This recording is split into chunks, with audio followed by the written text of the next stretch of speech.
in the center of a charming town, surrounded by rolling hills and winding streams.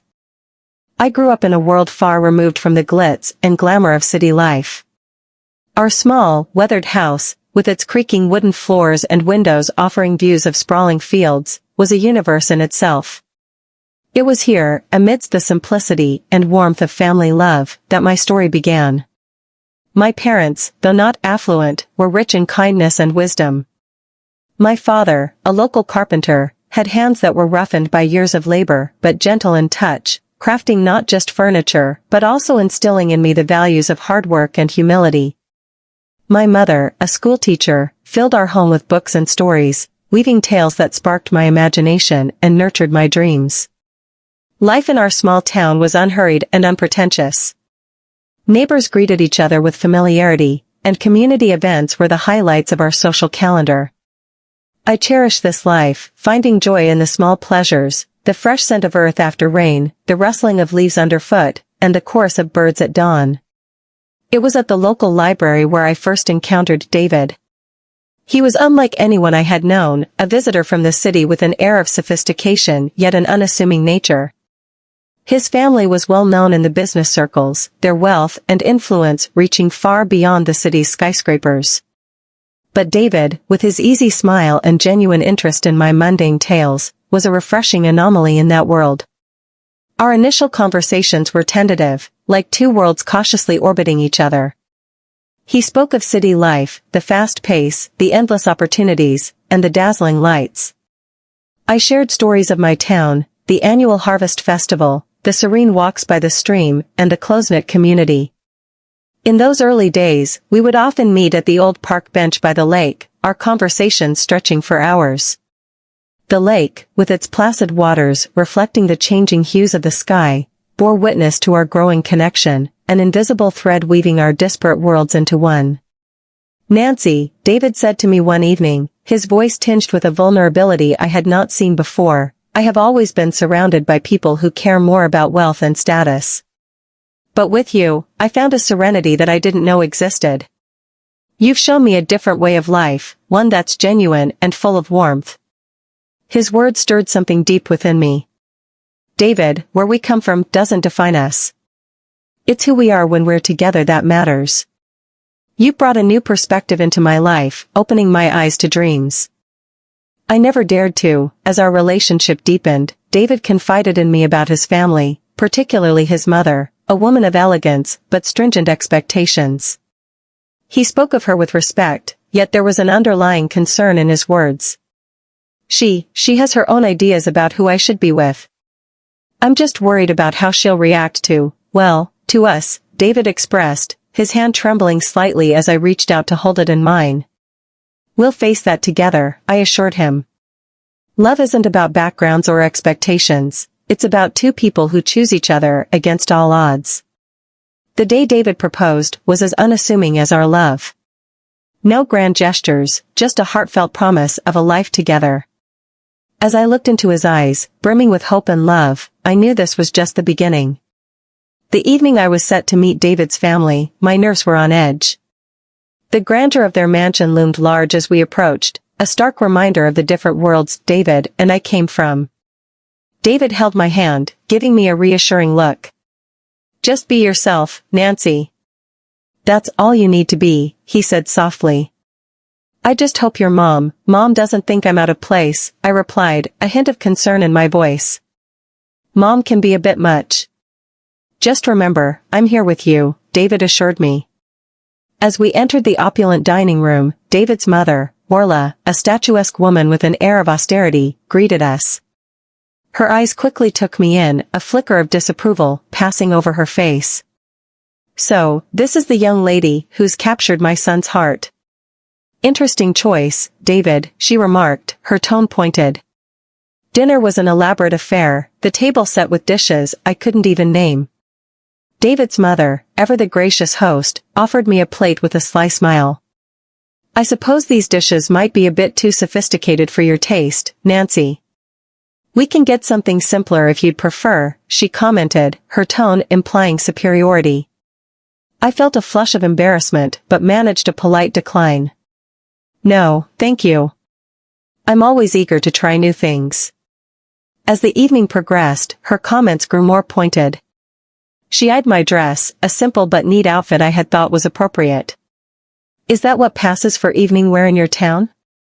It must be challenging to find good clothes on a modest budget, she remarked, her tone dripping with condescension. David jumped in, trying to steer the conversation elsewhere, but his mother was unrelenting. Tell me, Nancy, what do your parents do? It's always fascinating to learn about different walks of life, she inquired, her tone implying judgment. My father is a carpenter, and my mother is a schoolteacher, I answered, feeling the weight of her scrutiny. Oh, how quaint, she replied, her voice dripping with condescendence. Hard-working people, I'm sure, but I suppose they couldn't offer you much in the way of a financial head start. The meal continued with her taking jabs at my small-town upbringing, my parents' humble occupations, and even my salary, which she had somehow learned about. Each comment was veiled in politeness, but sharp enough to cut. David was visibly uncomfortable, his attempts at defending me only seeming to amuse her more. As we left, David's father, Jackson, pulled me aside, offering a kind smile. Nancy, you handled yourself well. Don't let her get to you. She'll come around. In the car, David apologized profusely. I'm so sorry, Nancy. I didn't think she'd be this harsh. I sighed, a mix of hurt and determination in my voice. It's okay, David. I knew it wouldn't be easy, but I love you, and that's what matters.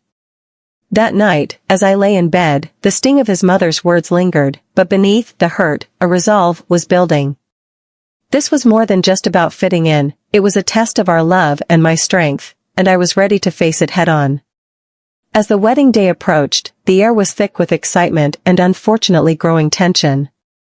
Orla, who had taken it upon herself to oversee the preparations, seemed to find a peculiar pleasure in belittling my ideas and choices at every turn. One afternoon, while discussing the wedding plans with David and his mother, the topic of the wedding dress came up. I had chosen a simple yet elegant gown that I felt reflected my personality. David's mother, however, had other ideas. That dress, Nancy, it's so plain. Don't you want to make a statement on your big day? After all, you're marrying into the family, she said, her voice laced with a patronizing tone. David squeezed my hand under the table, giving me a supportive look. Mom, Nancy looks beautiful in that dress. It's her choice, and it's perfect. But his mother was relentless. Oh, David, let's be realistic. This is a high-profile event. People expect a certain standard. Nancy dear, you should consider something more fitting of our family status.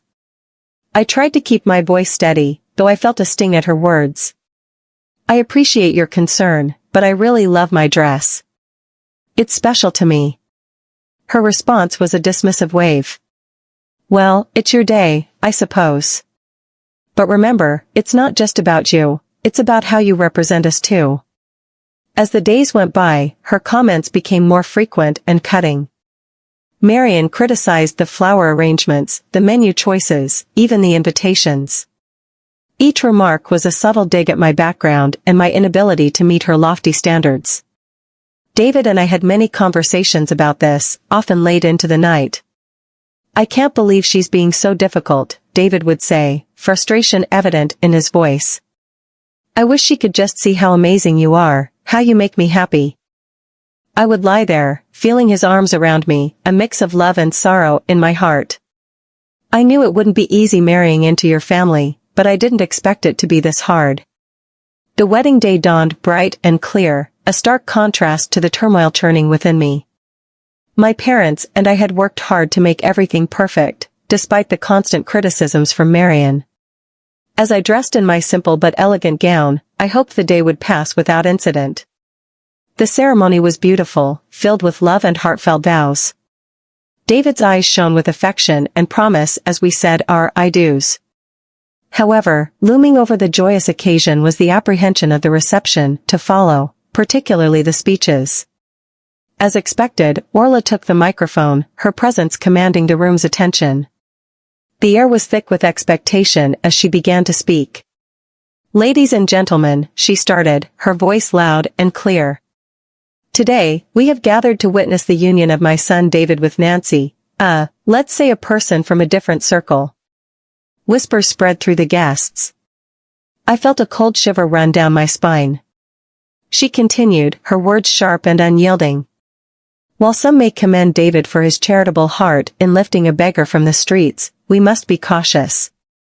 It's essential to keep our family's reputation and standards high, not let them be diluted by those who are clearly freeloaders seeking to elevate their status by clinging to a family of higher standing.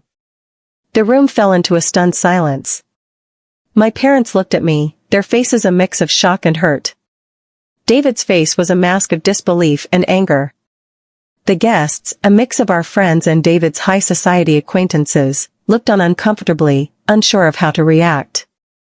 My heart sank, and a profound shame washed over me. Her words, so cruel in public, were more than just insults, they were a deliberate attempt to shame and belittle me in front of everyone we cared about. As she concluded her speech with a forced toast to our future, the applause was hesitant and muted, the room enveloped in an awkward silence. David stood up, his voice trembling slightly. I'm sorry, Nancy. This isn't what I wanted. His eyes were apologetic, filled with a mix of love and sorrow. I looked around at the shocked faces of our guests, feeling incredibly humiliated. The weight of her words hung heavily in the air, casting a shadow over what was supposed to be the happiest day of our lives. The atmosphere at the reception was still tense following the disparaging speech by David's mother. When his grandmother, Mrs. Eleanor, a figure of respect and authority in the family, requested the microphone, her poised demeanor and serious expression immediately drew the attention of all the guests. Good evening, she began, her voice clear and firm. I have something important to say, Nancy, Mrs. Eleanor began, her voice carrying a weight of authority. You have faced unwarranted criticism today, criticism that no one deserves, especially not on their wedding day. I looked up in surprise, and David beside me appeared equally astonished. Mrs. Eleanor then turned towards Orla. It seems we have forgotten our own past and where we come from. Let me remind everyone here, especially you, that before you were the lady of this house, you were a maid working under this very roof. It was here that you met your husband. A hush fell over the room. David's mother's face turned a shade paler, her eyes widening in shock and embarrassment. Mrs. Eleanor continued, her tone unyielding. So, for a former maid to stand here and scorn someone for their humble beginnings and modest means is not only ironic but deeply hypocritical. I could hardly believe what I was hearing. The room was engulfed in stunned silence, every guest hanging on to Mrs. Eleanor's every word. You, who rose from poverty, should be the last person to judge or belittle another based on their background. We should be proud of Nancy's integrity and strength, not deride her for it. The guests shifted uncomfortably, and whispers began to circulate. Orla sat motionless, the impact of Mrs. Eleanor's words evident on her face. In this family, we value character over wealth, kindness over status. Nancy exemplifies these values, and I am proud to welcome her into our family, Mrs. Eleanor concluded, her gaze softening as she looked at me. The room erupted into applause, a stark contrast to the earlier muted response. Orla sat there, completely humbled, her earlier arrogance replaced by a visible sense of shame. To be honest, I didn't feel sorry for her, David whispered to me. I never expected Grandma to stand up for us like this. I squeezed his hand, feeling a mix of relief and gratitude. She's amazing. The rest of the evening felt lighter, the air cleared by Mrs. Eleanor's candid defense. Guests approached with warm congratulations and sincere smiles. I felt that they were all on my side. It felt damn good. As we left the reception hand in hand, I felt a renewed sense of confidence and belonging. Mrs. Eleanor's words had shifted the dynamics, breaking the insidious plan of a cruel and not the smartest woman. The days after the wedding were heavy with unspoken tension that hung over David's family like a dense fog. It all came to a head during a family meeting at Mrs. Eleanor's house, where the air was thick with expectation and apprehension. As we gathered in the grand living room, Mrs. Eleanor began without preamble, her voice firm and unwavering. What happened at the wedding cannot be overlooked. The way you spoke to Nancy, it was disgraceful. She addressed Orla directly, her eyes sharp. David's mother, usually so composed, looked smaller somehow, her usual confidence diminished. Eleanor, I've already apologized to Nancy, she said, her voice tinged with a hint of defiance. It's not just about an apology, Mrs. Eleanor retorted. Your actions reflect on this entire family. You've become accustomed to a lifestyle funded by the family's money without appreciating its value. David's father nodded in agreement, his expression serious. My mother is right. You've lost sight of what's important. Mrs. Eleanor then laid out her decision, each word deliberate and clear. I've decided to cut off the financial support you've been receiving. It's time you start contributing to this family instead of just taking. You'll need to find a job and learn to live within your means, Mrs. Eleanor announced firmly. The shock on Marion's face was evident. She turned to her husband, seeking support. You can't agree with this. She can't just cut me off like this. But Jackson surprised her. I stand with my mother on this. You've gone too far this time. It's for your own good. Orla's eyes filled with anger and disbelief, her usual poise crumbling under the weight of her new reality. David, who had been silent, spoke up, his voice steady. Mom, Grandma's decision is harsh, but it's fair. You need to understand the impact of your words and actions. I sat there, watching the scene unfold, feeling a mix of sympathy and relief. David squeezed my hand under the table, a silent show of support. The meeting ended with David's mother in a state of shock, the reality of her situation slowly sinking in. She was obviously used to living at the expense of her family, and all thoughts of work caused her a migraine. I could barely contain a chuckle as we left. David leaned in close. I never thought I'd see the day when Mom would be at a loss for words. But maybe this is what she needs to change. I nodded, feeling a cautious hope for the future. Perhaps this will be a new beginning for her, for all of us. The family reckoning had been tough, but necessary. It was a pivotal moment that promised to reshape the dynamics within David's family, hopefully for the better. The honeymoon was a welcome escape for David and me. As we walked along the sandy beaches, the soothing sound of the waves provided a much-needed respite from the recent family turmoil. One evening, as we watched the sunset, David wrapped his arm around me. I'm sorry our wedding turned into such a drama, Nancy. I wish things had been different, he said softly. I leaned into him, feeling the warmth of his embrace. It's okay, David. It wasn't your fault. What matters is we're together now, away from all that stress. David sighed, looking out over the ocean. Yeah, but when we go back, we'll have to face the reality of my mom's situation. It's going to be tough for her. I nodded, understanding his concern. Maybe this will be a chance for her to grow, to see things from a different perspective. We spent our days exploring and our nights talking about our future. The challenges we had faced seemed to strengthen our bond, reaffirming our love for each other. On our last night, as we packed our bags, David looked thoughtful. You know, Nancy, everything that happened made me realize how important you are to me. I can't imagine going through life with anyone else. I smiled, touched by his words. I feel the same, David. We've been through a lot, but it's only made our relationship stronger. We can handle whatever comes our way as long as we're together, I said as we headed back home. I felt a sense of peace. The honeymoon had not only been a break from the chaos, but a time for us to solidify our bond, to prepare ourselves for the new chapter in our lives. We were returning to a changed reality, but we were doing it together, stronger and more united than ever. The future was uncertain, but I was ready to face it with David by my side. Coming back from our honeymoon, David and I were unsure of what awaited us at his family home. The car ride was quiet, both of us lost in our thoughts about the new family dynamics. As we arrived, the first thing we noticed was the absence of David's mother. Inside, we were greeted by his grandmother, Mrs. Eleanor, who wore a knowing smile. "Welcome back, you two. I suppose you're wondering about the changes here," she said, her tone light but with an undercurrent of seriousness. "Yes, where's Mom?" David asked, looking around. Mrs. Eleanor took a deep breath, her smile still in place. "Well, after you left, Orla caused quite a scene. She demanded that I restore her financial support. When I refused, she decided to leave. She's now living in a small apartment and, from what I hear, is looking for a job." David and I exchanged glances, the news sinking in. It was a drastic change from the luxurious life she was used to.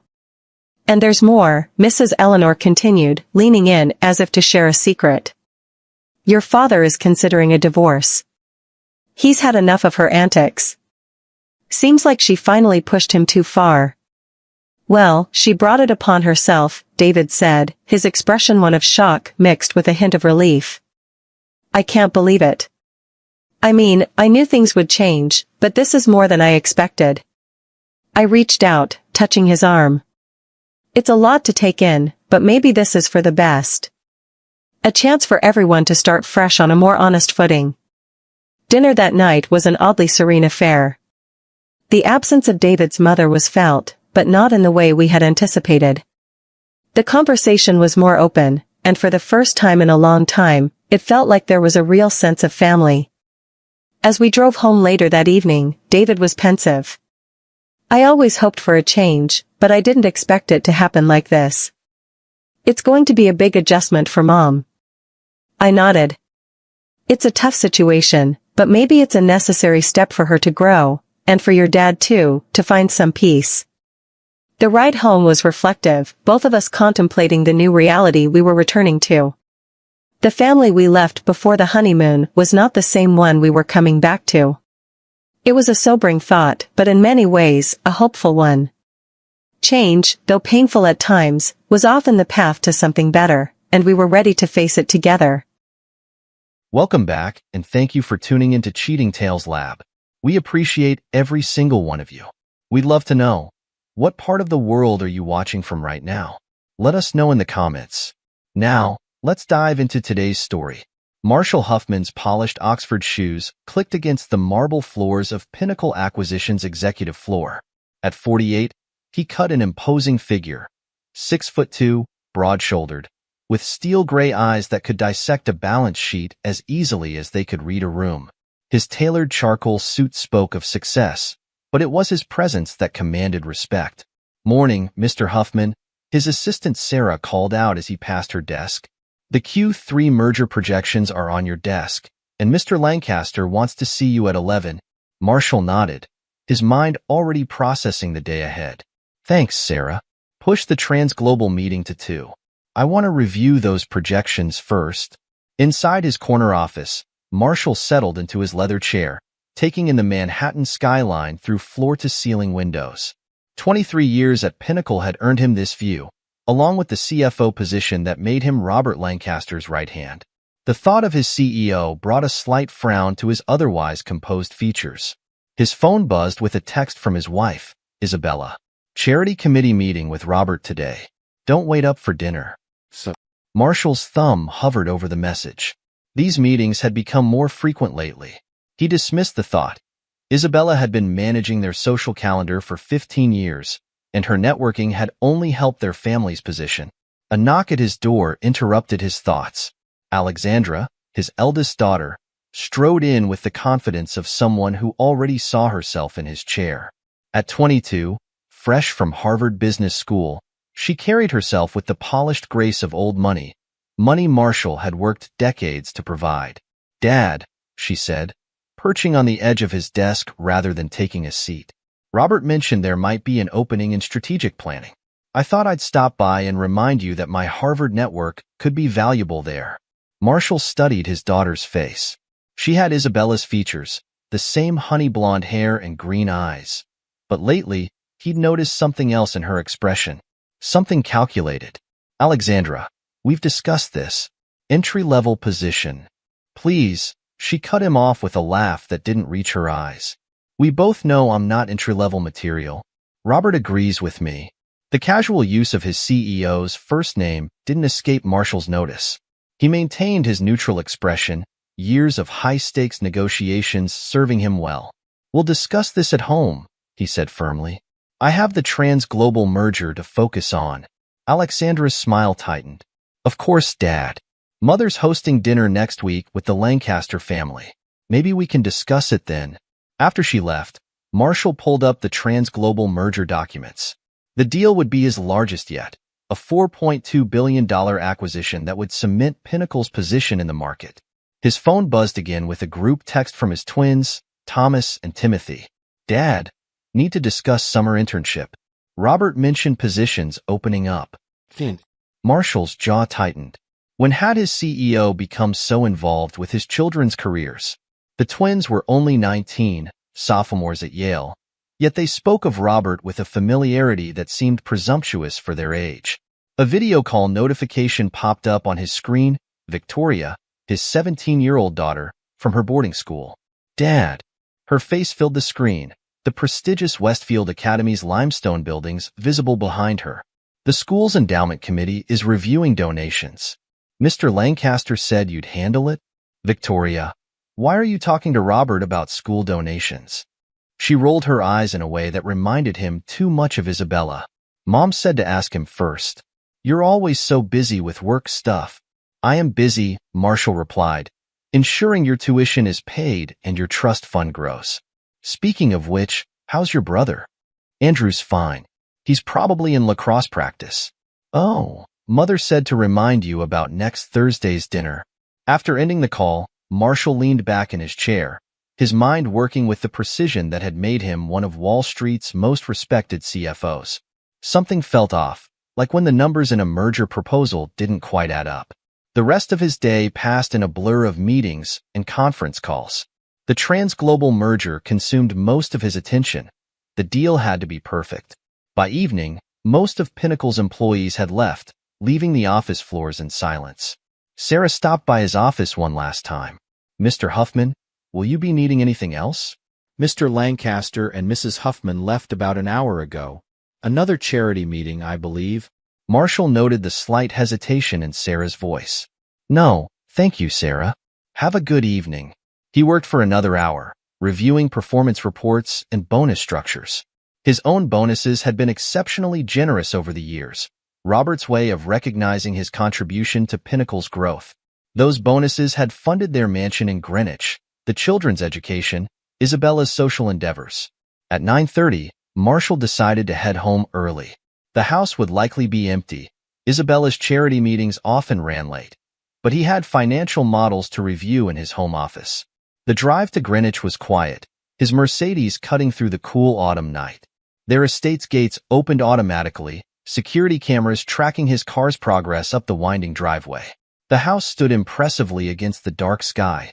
6 bedrooms, 8 bathrooms, a testament to his success. He was about to enter through the front door when he noticed lights in the family room. Voices drifted through the partially open French doors. Isabella's laugh, the one she reserved for social occasions, made him pause. Your real father is Robert Lancaster. Isabella's voice carried clearly through the gap. Marshall's hand froze on the door handle. Inside, he could see his family gathered in the warm light of their family room. Isabella stood by the fireplace, looking elegant in an expensive dress he didn't recognize. Their children sat around her, expressions ranging from amusement to conspiracy. He's been funding everything through your dad's bonuses, Isabella continued, swirling wine in a crystal glass. Once the trans-global merger closes next month, we'll take control of everything. Marshall's too focused on spreadsheets to notice he's just been our front man. The words hit Marshall like physical blows, but decades of corporate negotiations had taught him to control his reactions. He remained perfectly still, gathering intelligence like he would in a hostile takeover. Alexandra's laugh cut through the room. Dad's such a fool. He actually thinks he earned those bonuses. Robert showed me the real books. Every penny was planned. Your father, Isabella emphasized the word with mock sweetness, has been useful. His financial expertise made everything look legitimate. The board trusts him completely. But why keep him around so long? Thomas or Timothy asked. Marshall couldn't see which twin had spoken. Because, darling, Isabella's voice dripped with condescension. Marshall's reputation is impeccable. No one questions his financial decisions. Robert needed that credibility. And the merger? Victoria's voice now, eager to be part of the adult conversation. Will be our masterpiece. Robert Lancaster's voice emerged from a corner of the room Marshall couldn't see. Once it closes, the transfer of assets will be untraceable. Marshall's signature on everything makes it perfectly legal. What about the other shareholders? Andrew asked, surprising Marshall with his grasp of corporate matters. Robert's laugh was cold. They'll be too busy dealing with the merger's fallout to notice where the money went. By the time anyone realizes what happened, we'll be settled somewhere without extradition treaties. And Marshall? Isabella asked, an edge to her voice that Marshall had never heard before. We'll take the fall, Robert replied casually. His signatures are on everything. The board will assume he orchestrated the whole thing. Quite poetic, really. The trusted CFO betraying everyone. Alexandra's Harvard connections will help smooth the transition, Isabella added proudly. No one will question her taking over his position afterward. We've planned everything perfectly. Marshall watched his oldest daughter beam at the praise. The Harvard Alumni Association already thinks I'm following in Dad's footsteps. They have no idea whose footsteps I'm really following. The twins high-fived each other. Yale's business school won't know what hit them, one of them said. Robert's donations guaranteed our spots. When do we tell him? Victoria asked, sounding younger than her 17 years. Tell him? Isabella laughed. Oh, darling, Marshall won't need to be told anything. Once the merger closes, everything will happen so fast he won't know what hit him. Robert has arranged for certain irregularities to be discovered.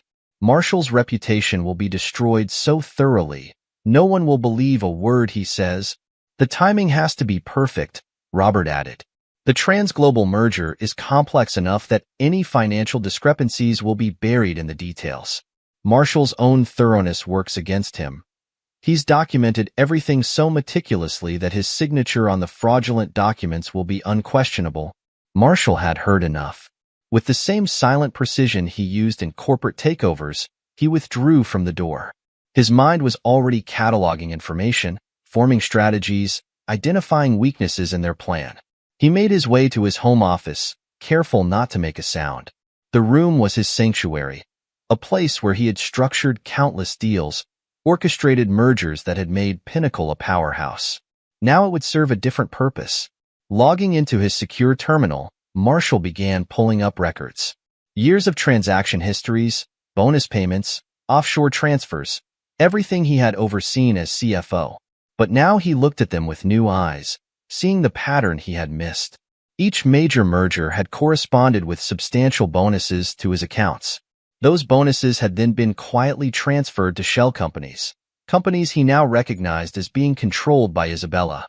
Robert had used Marshall's legitimate merger work as cover for massive fraud, while secretly transferring company assets through Marshall's bonuses into accounts his wife controlled.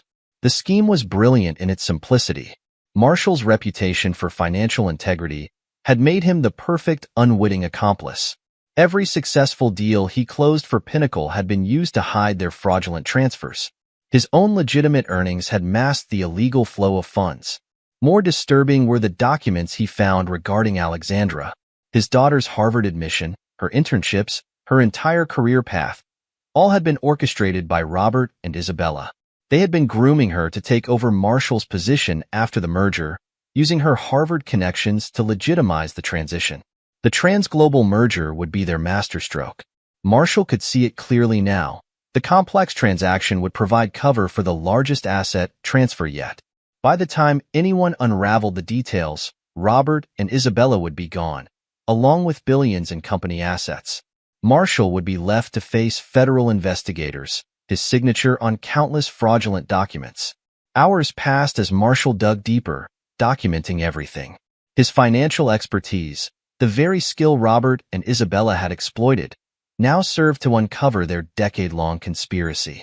Every transaction, every transfer, every false document, Marshall captured it all. Dawn was breaking when he finally leaned back in his chair. In the growing light, he could hear movement in the house. His family starting their day, unaware that their carefully constructed plan was about to implode. Marshall allowed himself a small, cold smile. They had underestimated him badly. They saw what they wanted to see. The predictable CFO, too focused on spreadsheets to notice their betrayal. They forgot that those same spreadsheets had helped him orchestrate some of the most complex corporate takeovers in recent history. A knock at his office door. "Dad," Alexandra's voice. "You're home early. Mother said you had a late meeting."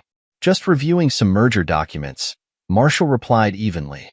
"How's the Harvard Alumni Association these days?" "Oh, networking, making connections." "Robert think." "I'm sure he does." Marshall cut her off smoothly. "Tell your mother I'll be working from home today. The trans-global merger needs my full attention." After Alexandra left, Marshall began composing emails. The board would need to be informed. Evidence would need to be distributed. Assets would need to be secured. But first, he had some calls to make to certain foreign banks. Let Robert and Isabella think they had orchestrated the perfect plan. Marshall hadn't become Pinnacle CFO by being predictable.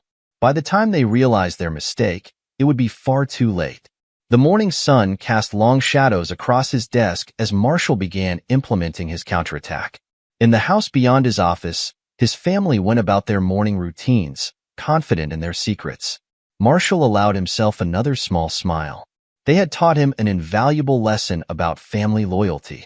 He intended to show them exactly how well he had learned it. Marshall's fingers moved across his keyboard with surgical precision.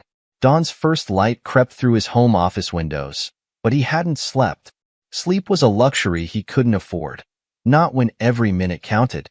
His computer screens displayed a complex web of financial transactions. 10 years of performance bonuses stretched across multiple spreadsheets, each one a perfectly orchestrated lie. Robert Lancaster's signature appeared consistently alongside his own, a detail that brought a cold smile to Marshall's face. "Amateur," he muttered, documenting another fraudulent transfer. Robert had been clever, but he'd made a crucial mistake. He'd assumed Marshall's financial expertise was limited to legitimate transactions. Sarah, his assistant, answered on the first ring despite the early hour. "Mr. Huffman?" "Sarah, I need complete access to all merger documents from the past decade. Every signature, every amendment, every appendix." "And Sarah?" "Use the secure server. No one else needs to know." "Of course, Mr. Huffman." "Should I inform Mr. Lancaster?" "No need. He'll find out soon enough." Marshall disconnected the call and pulled up the trans-global merger documents. The deal's complexity had been deliberate. Robert and Isabella had planned to use it as cover for their final heist. But complexity cut both ways. A notification popped up, access granted to the secure server. Marshall's hands flew across the keyboard, his mind dissecting years of financial manipulation. Robert's pattern emerged clearly now: artificially inflated company valuations, funds funneled through Marshall's bonuses, assets quietly transferred to shell companies owned by Isabella. "Sloppy," Marshall commented, noting how Robert had used the same offshore banks repeatedly. "Predictable." He accessed Pinnacle's main financial system using his CFO credentials. Robert had never understood the full extent of Marshall's system access, another fatal mistake. Within hours, Marshall had traced every fraudulent transaction, documented every illegal transfer, mapped every shell company connection. His phone buzzed. "Isabella, darling, are you coming to breakfast? The children are asking for you." Marshall's voice remained perfectly pleasant. "Still working on the trans-global merger." "Don't wait for me," Robert called. "He wants to discuss some last-minute details." "I'm sure he does." After hanging up, Marshall accessed a secure line to contact James Chen, his personal attorney, one whose existence neither Robert nor Isabella knew about. "James, initiate Protocol 7. "Yes, all of it."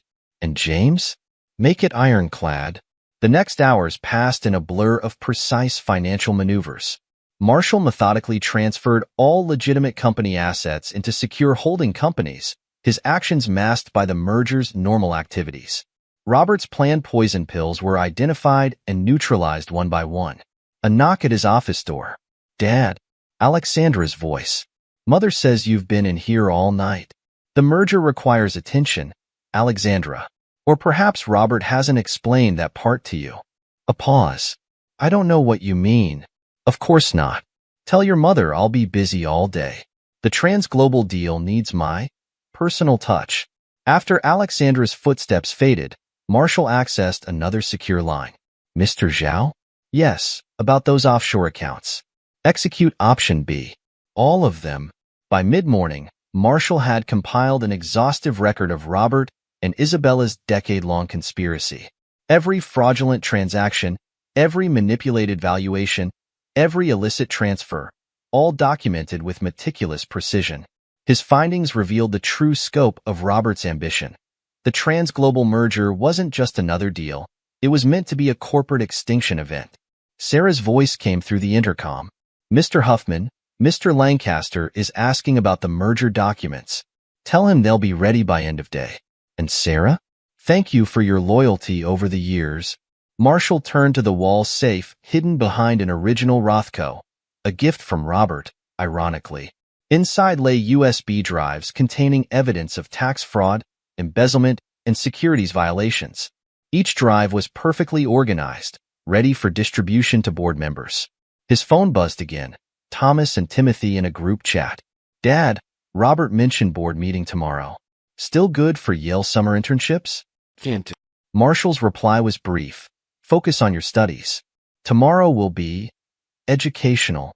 A separate message from Victoria. Dad, Mother says you're being difficult about the merger. Robert think. He cut off the message. His youngest children, Victoria and Andrew, would learn soon enough about their mother's true nature. By afternoon, Marshall had discovered something even more damning. Robert hadn't just been documenting the fraud. He'd been keeping detailed records of Isabella's involvement, obviously planning to use it as leverage. The records included Isabella's parallel schemes at their children's private schools, where she'd been embezzling from charity foundations she managed. Protecting himself while betraying her, Marshall noted. How appropriate. He accessed another secure line. Agent Phillips? Yes, it's time.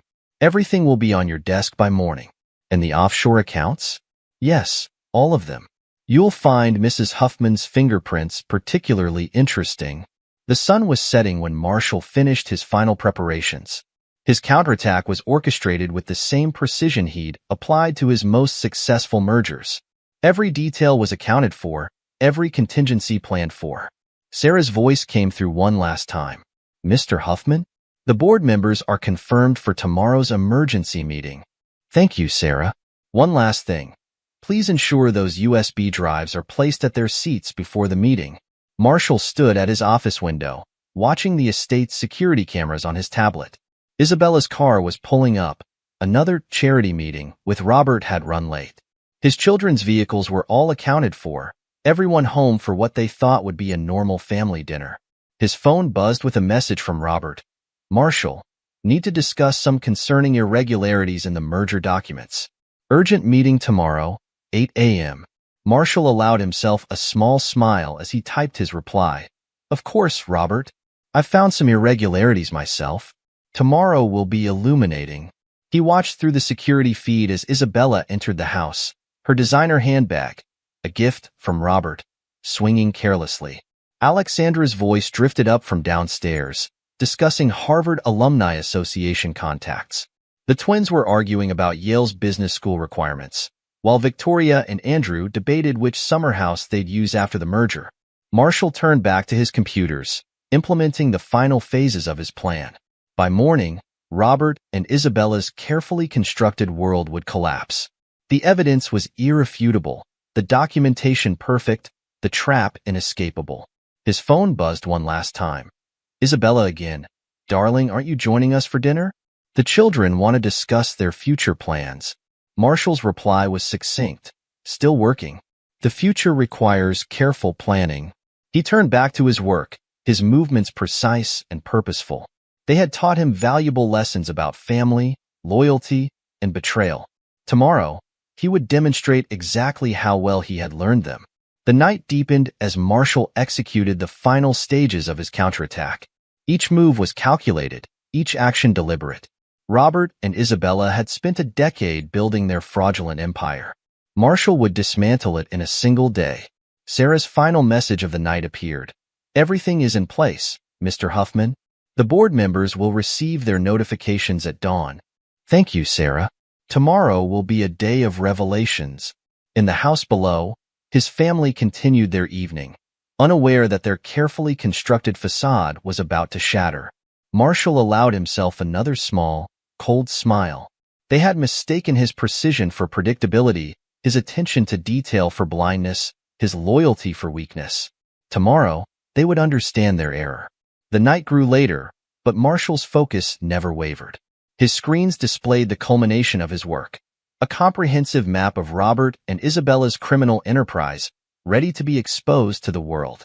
Every transaction traced, every fraud documented, every betrayal cataloged. His phone's final notification of the night was from Robert Lancaster's private number. "Marshall, Isabella mentioned you've been working late. Any concerns about tomorrow's board meeting?" Marshall's response was carefully measured. "No concerns, Robert. Just ensuring everything is properly documented. See you at 8. He turned back to his screens, implementing the last phases of his plan. They had spent years underestimating him, seeing only what they wanted to see. Tomorrow, they would learn the cost of that mistake. In the quiet of his office, Marshall continued his work, his movements precise, his purpose clear. They had taught him that family loyalty was a weapon. He intended to show them exactly how sharp that weapon could be. Dawn approached, bringing with it the promise of revelation. Marshall's counterattack was ready, every detail perfect, every trap set. Robert and Isabella had orchestrated what they thought was the perfect plan. Tomorrow, they would learn otherwise. As the first light of dawn touched the horizon, Marshall completed his final preparations. The documentation was perfect, the evidence irrefutable, the trap inescapable. In a few hours, the board would convene, and the carefully constructed illusion of the past decade would shatter. His phone lit up with one last message from Isabella. "Darling, you've been in there all night. The children are worried." Marshall's reply was brief. "The future requires sacrifice. Sleep well, Isabella." He turned back to his screens, reviewing his work one final time. They had taught him valuable lessons about family, loyalty, and betrayal. Tomorrow, he would demonstrate exactly how well he had learned them. The night deepened into its final hours as Marshall executed the last stages of his counterattack. Each move was calculated, each action deliberate. Robert and Isabella had spent years building their fraudulent empire. Marshall would dismantle it in a single morning. Sarah's final message appeared. "All preparations are complete, Mr. Huffman. The board members will receive their notifications at dawn." "Thank you, Sarah. Tomorrow will be a day of reckoning." In the house below, his family slept peacefully, unaware that their carefully constructed world was about to collapse. Marshall allowed himself one last, cold smile. They had mistaken his precision for predictability, his attention to detail for blindness, his loyalty for weakness. Tomorrow, they would understand their error. The night grew later, but Marshall's focus never wavered. His screens displayed the culmination of his work, a comprehensive map of Robert and Isabella's criminal enterprise, ready to be exposed to the light of day. Every transaction traced, every fraud documented, every betrayal cataloged. As dawn approached, Marshall sat back in his chair, surveying his work. The trap was set, the evidence compiled, the counterattack ready. They had spent years underestimating him, seeing only what they wanted to see. Tomorrow, they would learn the cost of that mistake. Robert Lancaster strode through Pinnacle's executive terminal, his private jet waiting on the tarmac. Behind him, Bloomberg terminals flashed red as news of the fraud allegations decimated Pinnacle's stock price. The trans-global merger was imploding spectacularly, exactly as Marshall had planned. Mr. Lancaster, his pilot, James Wilson, greeted him at the terminal. "Weather looks clear to the Caymans." Robert barely acknowledged him, too busy barking orders into his phone. "Move everything. I don't care about the fees. Empty all the accounts now." "Problems, sir?" Wilson asked, taking Robert's briefcase. "Just fly the damn plane, Wilson." What Robert didn't know was that Wilson had been Marshall's plant for years, placed specifically for this moment. As they took off, Wilson entered coordinates not for the Caymans, but for a private airstrip where FBI agents waited. Meanwhile, at the Greenwich estate, Isabella frantically dialed numbers on her phone. "What do you mean the accounts are empty?" she screamed at her Swiss banker. "Check again." "Madam Huffman, the accounts were cleared 3 days ago." "Mr. Lancaster's orders." Isabella's perfectly manicured hand trembled as she opened her laptop, accessing the offshore accounts one by one. Each login revealed the same truth. Robert had betrayed her. Her phone buzzed with a text from Robert. "Sorry, darling. Business is business." On her screen, a new email appeared from Marshall's attorney. The subject line, Prenuptial Agreement, Section 7.4. In downtown Manhattan, Alexandra burst into tears as the Harvard Alumni Association rescinded her job offer. Due to emerging allegations of academic fraud, the twins weren't faring better. Yale's Dean of Admissions had some pointed questions about their acceptance and certain donations made by Robert Lancaster. Victoria and Andrew huddled in their respective boarding school dormitories, watching their family's disgrace unfold on national news. Marshall observed it all from a secure location, his laptop displaying multiple feeds. Robert's plane changing course, Isabella's failed bank logins, the federal agents swarming their estate. "Mr. Huffman," Agent Phillips reported via secure line. "Mr. Lancaster's plane is being diverted now. Would you like to watch the arrest?" "No need," Marshall replied. "Send me the paperwork when it's done." 3 months later, Marshall sat in his new office, the CEO's suite at Pinnacle Acquisitions. The board's vote had been unanimous. After all, he had saved the company from complete destruction. Robert Lancaster's federal indictment made for interesting reading. Securities fraud, tax evasion, conspiracy. But it was Isabella's charges that drew Marshall's attention. Her charity foundation schemes had been more extensive than anyone suspected. "Mr. Huffman," his new assistant announced, "the FBI has more questions about Mrs. Huffman's activities at the children's schools." "Send them everything," Marshall replied. "Every donation, every transaction." The evidence was damning. Isabella had been running parallel embezzlement schemes through various school charity foundations, using her position on their boards to siphon millions. In the federal detention center, Robert Lancaster was learning the cost of betrayal. His fellow inmates didn't take kindly to someone who had planned to leave thousands jobless. Isabella's arrest made headlines. Charity Queen's empire of fraud exposed. Her social circle evaporated overnight. The same people who had attended her lavish fundraisers now pretended they'd never known her. Alexandra faced her own reckoning at Harvard. The Academic Review Board had some uncomfortable questions about her admission and subsequent performance. The twins watched their Yale careers crumble as evidence of Robert's illegal donations emerged. Their trust funds, frozen by federal investigators, revealed a web of fraudulent transfers. Victoria and Andrew struggled with a different kind of loss. Their entire family narrative had been a lie. Marshall implemented sweeping changes at Pinnacle. New anti-fraud measures, transparent accounting practices, ethical oversight committees. The company's stock price responded positively to each reform. 1 year later, Marshall stood at a podium, accepting the Corporate Ethics Leadership Award. Pinnacle's value had tripled under his leadership. The company had become a model of corporate transparency. Integrity, he told the audience, is not negotiable.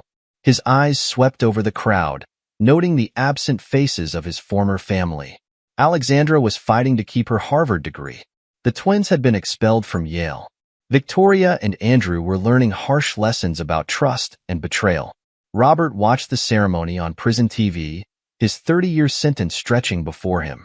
Through his cell window, he could see the sign of his former car dealership, now Marshall's Corporate Ethics Foundation headquarters.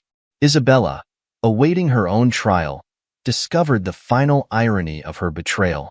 The prenuptial agreement she had insisted on, meant to protect her assets, now prevented her from claiming any of Marshall's legitimate wealth.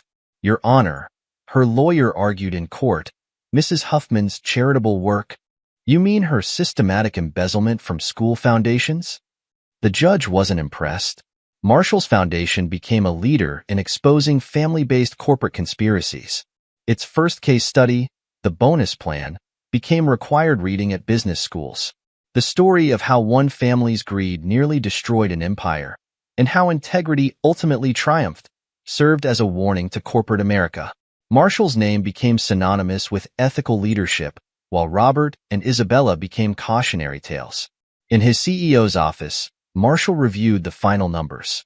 Pinnacle had emerged stronger, more transparent, more valuable. His revenge hadn't just been complete, it had been profitable. Mr. Huffman, his assistant, called. The prison warden is on line 1. Mr. Lancaster is requesting a meeting. Marshall's response was simple. No comment. He turned back to his work, the Manhattan skyline stretching behind him. They had taught him about family, loyalty, and betrayal. He had taught them about consequences. The Corporate Ethics Leadership Award sat on his desk, its inscription catching the light. To those who choose integrity over family loyalty when the two conflict, Marshall had made his choice. The empty chairs at his family table spoke louder than any revenge could have. Epilogue. The final ledger. 5 years later, Marshall Huffman stood at the floor-to-ceiling windows of his penthouse office in the newly renamed Huffman Tower, formerly Pinnacle headquarters. At 53, his success had only amplified his commanding presence. The Wall Street Journal on his desk carried the headline, Huffman Ethics Foundation expands global reach, corporate watchdog sets new standards. His intercom buzzed. Mr. Huffman, the prison warden is on line 3. Put him through. Marshall's voice remained as measured as ever. Mr. Huffman, Robert Lancaster is requesting another meeting. He claims to have information about additional offshore accounts. Tell him what you've told him the last dozen times. All communications go through the Foundation's legal team. The warden cleared his throat. He's not doing well, sir. The appeal denial hit him hard. Neither are the thousands whose pensions he tried to steal, Marshall replied. Anything else? No, sir. Thank you for your time. Marshall pulled up the Foundation's latest report on his tablet. Robert Lancaster's fall had become their most comprehensive case study. 5 years into his 30-year sentence, the former CEO had aged decades. His attempts to bargain his way to a reduced sentence had failed consistently, each appeal revealing new layers of his fraud. The maximum security wing of federal prison was a far cry from his former penthouse. The only view from his cell was the gleaming headquarters of the Huffman Ethics Foundation, formerly his prized luxury car dealership. The Foundation's illuminated sign served as a nightly reminder of his downfall. Sarah, Marshall's longtime assistant and now the Foundation's COO, entered with a stack of reports. The latest from the Isabella Lancaster case, sir. Marshall noted the name change. Isabella had reverted to Lancaster after the divorce, a final act of desperation that backfired spectacularly. The prenuptial agreement she'd insisted on had worked exactly as intended, just not in her favor. How's she enjoying house arrest? Marshall asked, though he already knew the answer. The ankle monitor doesn't match her designer wardrobe, Sarah replied with a slight smile. The latest appeal was denied. Her legal team tried to argue that the Charity Foundation embezzlement was Robert's idea, and the evidence showed otherwise. Your documentation was flawless, as usual. The judge particularly enjoyed the recordings of her bragging about fooling the school boards. Isabella's fall from grace had been absolute. After serving 3 years in federal prison for fraud, the twins, Thomas and Timothy, had faced their own reckonings. Yale's expulsion had led to a series of increasingly desperate attempts to trade on their former connections. Their trust funds, revealed to be built entirely on fraudulent transfers, had been seized and redistributed to Pinnacle's Victim Compensation Fund. Thomas tried to contact the Foundation again, Sarah continued. He's offering to speak at our corporate ethics seminars. Timothy is still trying to day trade with what's left of their allowance. Victoria had chosen a different path. After the truth emerged about her family's crimes, she'd legally changed her name and enrolled in a public high school. Now in her second year of community college, she was the only one who'd made a clean break from her parents' influence. Andrew, the youngest at 20, was studying engineering at a state university under a merit scholarship, the only one of Marshall's children to earn his place legitimately. He occasionally sent progress reports through the Foundation's legal team, maintaining professional but distant contact. The latest numbers from Pinnacle? Marshall asked, turning to the business empire he'd rebuilt from the ashes of betrayal. Sarah projected the quarterly report onto the wall screen. Under Marshall's leadership, Pinnacle had become a model of corporate transparency and ethical governance. The stock price had quadrupled, the workforce had grown by 30%, and the company's ethical business practices had set new industry standards. The SEC is using our compliance framework as a template, Sarah noted. 3 other Fortune 500 companies have adopted our transparency protocols. Marshall nodded, turning to another matter. The Lancaster family's last attempt to access the offshore accounts? Failed spectacularly. Your early warning to the Swiss authorities proved invaluable. Robert's hidden transfers to his personal accounts were tracked and seized. Isabella's attempts to claim ignorance of the accounts backfired when our documentation showed her signature on the original paperwork. The Foundation's legal team had systematically dismantled every attempt by Robert or Isabella to salvage any part of their stolen fortune. Each appeal, each legal challenge, each desperate plea had only served to strengthen the case against them. Marshall's phone buzzed with a news alert. Lancaster charity fraud. New evidence reveals deeper conspiracy. The article detailed how Isabella's embezzlement from school foundations had begun even before her marriage to Marshall, a fact she'd hidden from everyone, including Robert. Your speech for next week's Ethics and Leadership Conference? Sarah inquired. Done. No mentions of names, as usual. The facts speak for themselves. The foundation had grown beyond even Marshall's initial vision. What started as a watchdog organization had evolved into a global authority on corporate ethics and family-based fraud prevention. Their case studies were taught at business schools worldwide, with the bonus plan remaining their most compelling example. A notification popped up on Marshall's screen, a message from Agent Phillips, now the FBI's Deputy Director of Financial Crimes. Thought you'd want to know. Robert tried to broker another deal. Claims he can expose Isabella's earliest frauds in exchange for a transfer to minimum security. We declined. Marshall's reply was brief. As expected, the Foundation's investigation had already uncovered those frauds, along with evidence that Robert had known about them from the beginning. Their mutual betrayal had been documented in exquisite detail, each partner planning to abandon the other once the trans-global merger was complete. Sarah cleared her throat. One more thing, sir. The Princeton Ethics Department wants to do a longitudinal study on the case. They're particularly interested in the children's rehabilitation outcomes. Forward them the public records. Nothing more. Marshall's position on his former family remained consistent, professional distance maintained through legal channels. He neither helped nor hindered their attempts to rebuild their lives, letting the consequences of their choices play out naturally. The sun was setting over Manhattan as Marshall reviewed the Foundation's latest initiative, a global database tracking family-based corporate fraud patterns. The system would help identify warning signs and prevent future schemes, using the Lancaster case as its baseline. Will you be attending Robert's next parole hearing? Sarah asked, though she knew the answer. No need. The documentation speaks for itself. Robert's previous hearings had become increasingly desperate performances. His attempts to portray himself as a victim of circumstances had crumbled under the weight of evidence. The parole board had access to every document, every recording, every betrayal. Isabella's latest court-mandated psychiatric evaluation had revealed what Marshall had known all along. Her remorse was as fraudulent as her charity work. She'd spent her prison time networking with white-collar criminals, already planning her next schemes. The Foundation's annual report is ready for review, Sarah noted.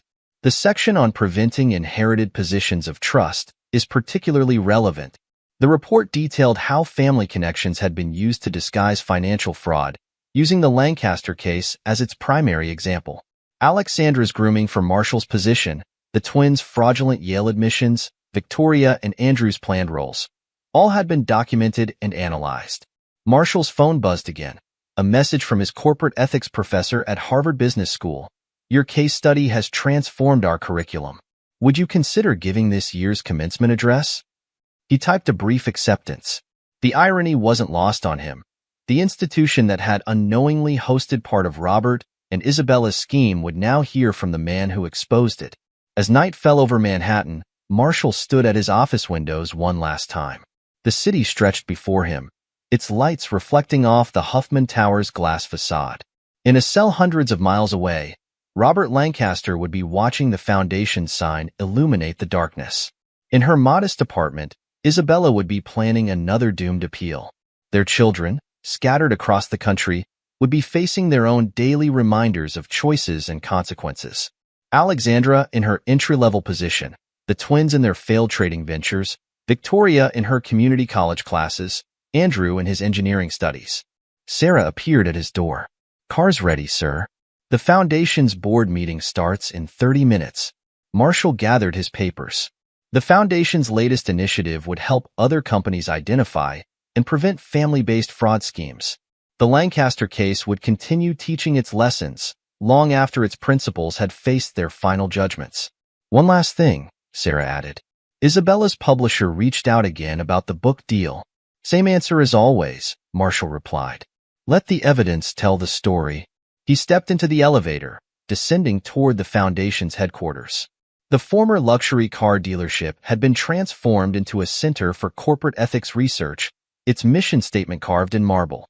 Integrity above all. In the end, Robert and Isabella had taught him valuable lessons about family, loyalty, and betrayal. Through the Foundation, he would ensure those lessons benefited generations of corporate leaders to come. Their story had become a cautionary tale, their names synonymous with fraud and betrayal. But the true legacy of the Lancaster affair wasn't in their downfall. It was in the systems and safeguards their scheme had inspired.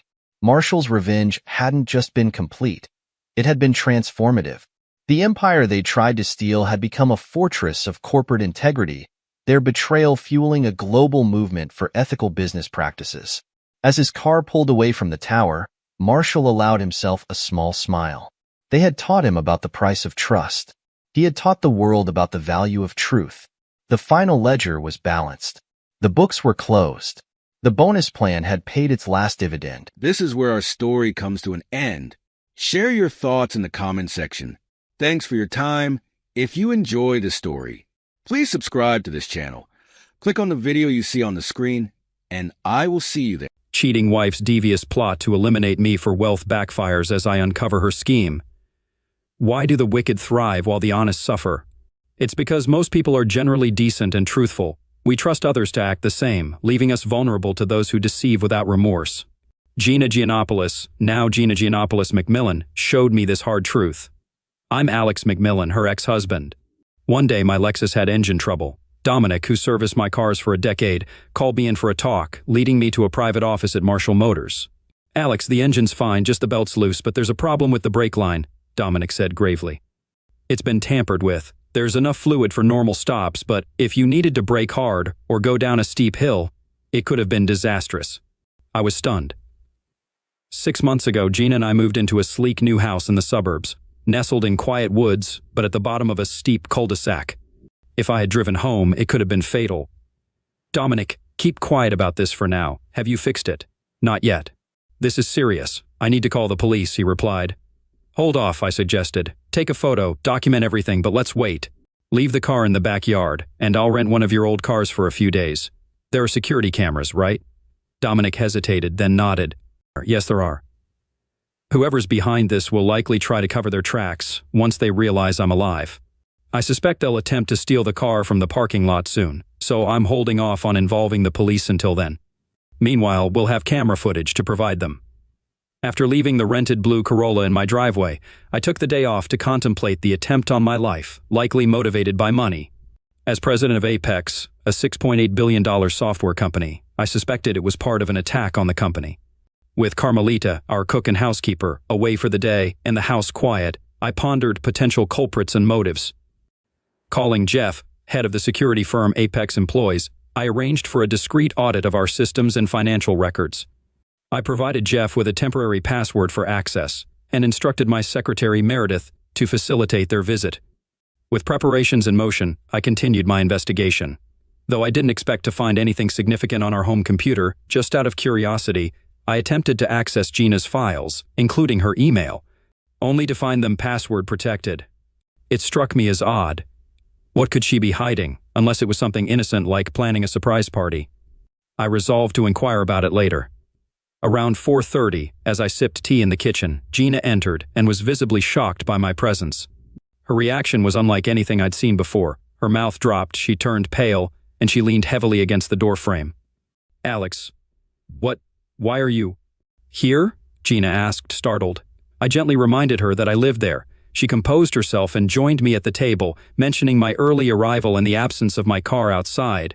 In an instant, I considered telling her about the brake line, but settled for mentioning an engine issue and leaving the car at Dominic's. I rented one of their cars, explaining the vehicle in the driveway. Initially, I hesitated to tell her the truth, thinking I didn't want to worry her, but upon reflection, I realized it was more than that. Her shock in seeing me puzzled me deeply, lingering in my thoughts. Gina recovered, suggesting dinner plans and excusing herself to shower. As I heard the water running, I decided to tidy up and change before our evening out. As I approached the almost closed bedroom door, I overheard Gina speaking urgently on the phone. Why would she call while showering? Her conversation, though brief, made me pause. She was talking to Jeff Denham, my security-savvy friend known as Dowell since 8th grade. Gina had picked up my nickname for him, confirming his identity. After she hung up and headed to the bathroom, I waited, pondering the implications. Was there a connection between Gina, Jeff, and the car incident? Despite the whirlwind of thoughts, it all seemed improbable. Gina and I were married for 8 years. I was 46, she was 37, having been married once before at 20, with 2 kids living far away. I first encountered Gina during her tour of Apex offices.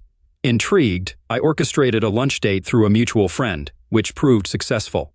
Gina exuded effortless beauty, standing nearly 6 feet tall, with raven black hair, dark eyes, and a confident demeanor. Despite my age and average looks, I knew my success played a part in her attraction, and I was fine with that. With a solid prenup in place ensuring fairness in case of divorce, I believed our love was genuine and our life together promising. Gina brought me joy, despite her extravagant spending habits and flirtatious nature. Though she was adventurous in bed and in life, recent events had cast doubt on our relationship, especially with my friend Dowell possibly involved. I discreetly investigated Apex's finances, withholding information about the car break-in from both Gina and Dowell. That evening at dinner with Gina, I concealed my anxiety, knowing our night would end calmly. The next morning, I woke early and swiftly prepared for a trip to Los Angeles. With a packed bag, flight booked, and limo arranged, I woke Gina to inform her of my sudden departure. "Sorry to wake you, babe," I said, smiling at her as she slowly opened her eyes and returned the smile. "Morning, Alex. What's up?" I explained that I needed to fly to LA for a sudden business meeting, though it was a fabrication, a believable one, given my frequent travel. "All right, honey. I'll keep the bed warm. Back by Friday?" she asked. "Yeah, that's the plan. Just you and me," I replied. She chuckled and hugged me tightly, reassuring me of her presence. As I rode in the limo, I pondered Gina's possible involvement in the car incident. Her ease with deception made me question whether she was innocent or a skilled liar. I hoped for the former but feared the latter. During the short flight to Los Angeles, I strategized my plan, prioritizing secrecy due to Jeff Denham's potential involvement. As the top security expert locally, I decided to bring in someone from outside the area. After landing, I bought a prepaid cell phone for anonymity and checked into the Beverly Wilshire Hotel. I then arranged to meet Dan Cameron, my former right-hand man, for lunch near his downtown office. Despite living in LA now, Dan and I maintained our friendship, meeting a few times a year. Over lunch, we caught up on old times and discussed recent events. When the conversation turned serious, I leaned in to discuss matters further. "I need a couple of favors, Dan," I began, and seeing his interest, I explained. "I suspect issues within Apex. Do you trust any security firms?" "Certainly. Vertex Securities. Alan Newman leads it," Dan replied. "But what about Jeff Denham?" he added. "I need an outside perspective," I explained. "First, call Newman, but don't mention my name." Dan promptly made the call, arranging a meeting with Newman. Grateful, I asked him to keep our conversation confidential. Then I asked a more personal question. "Have you ever seen Gina act suspiciously?" To my surprise, Dan hesitated, his face flushing. Eventually, he confessed, recounting Gina's flirtations with him before he moved away. He was reluctant to disclose, fearing disbelief or anger from me. Dan sat down briefly, wearing a troubled expression. "I get it, Dan, and I'm not upset with you," I reassured him. "You chose to ignore the subtle advances and eventually she stopped." "Exactly, it lasted a few weeks, then she went back to her usual self," Dan explained, adding, "It felt like she was testing me or something." "Was there anything else? Any other odd behavior?" I asked, to which Dan nodded, still looking uneasy. "Actually, yes. When we moved, Linda learned from Barbara Daniels, Josh's wife, that Josh, our CFO, was likely cheating with Gina. Intrigued, I inquired further, how did Barbara find out? Dan admitted uncertainty, mentioning Josh's suspicious behavior and potential encounters with Gina's perfume. He revealed that he and Linda debated whether to inform me, ultimately deciding against it to avoid unnecessary conflict. After our conversation, I harbored no resentment towards Dan. His accounts reinforced the suspicion that Gina might be involved in a scheme against me and my company. My call with Alan Newman was brief and to the point. I explained my need for a top-tier security firm for a confidential matter, emphasizing my desire for someone not affiliated with me or my acquaintances. Newman recommended Barry Asimov in San Diego, praising his intelligence, team, and trustworthiness.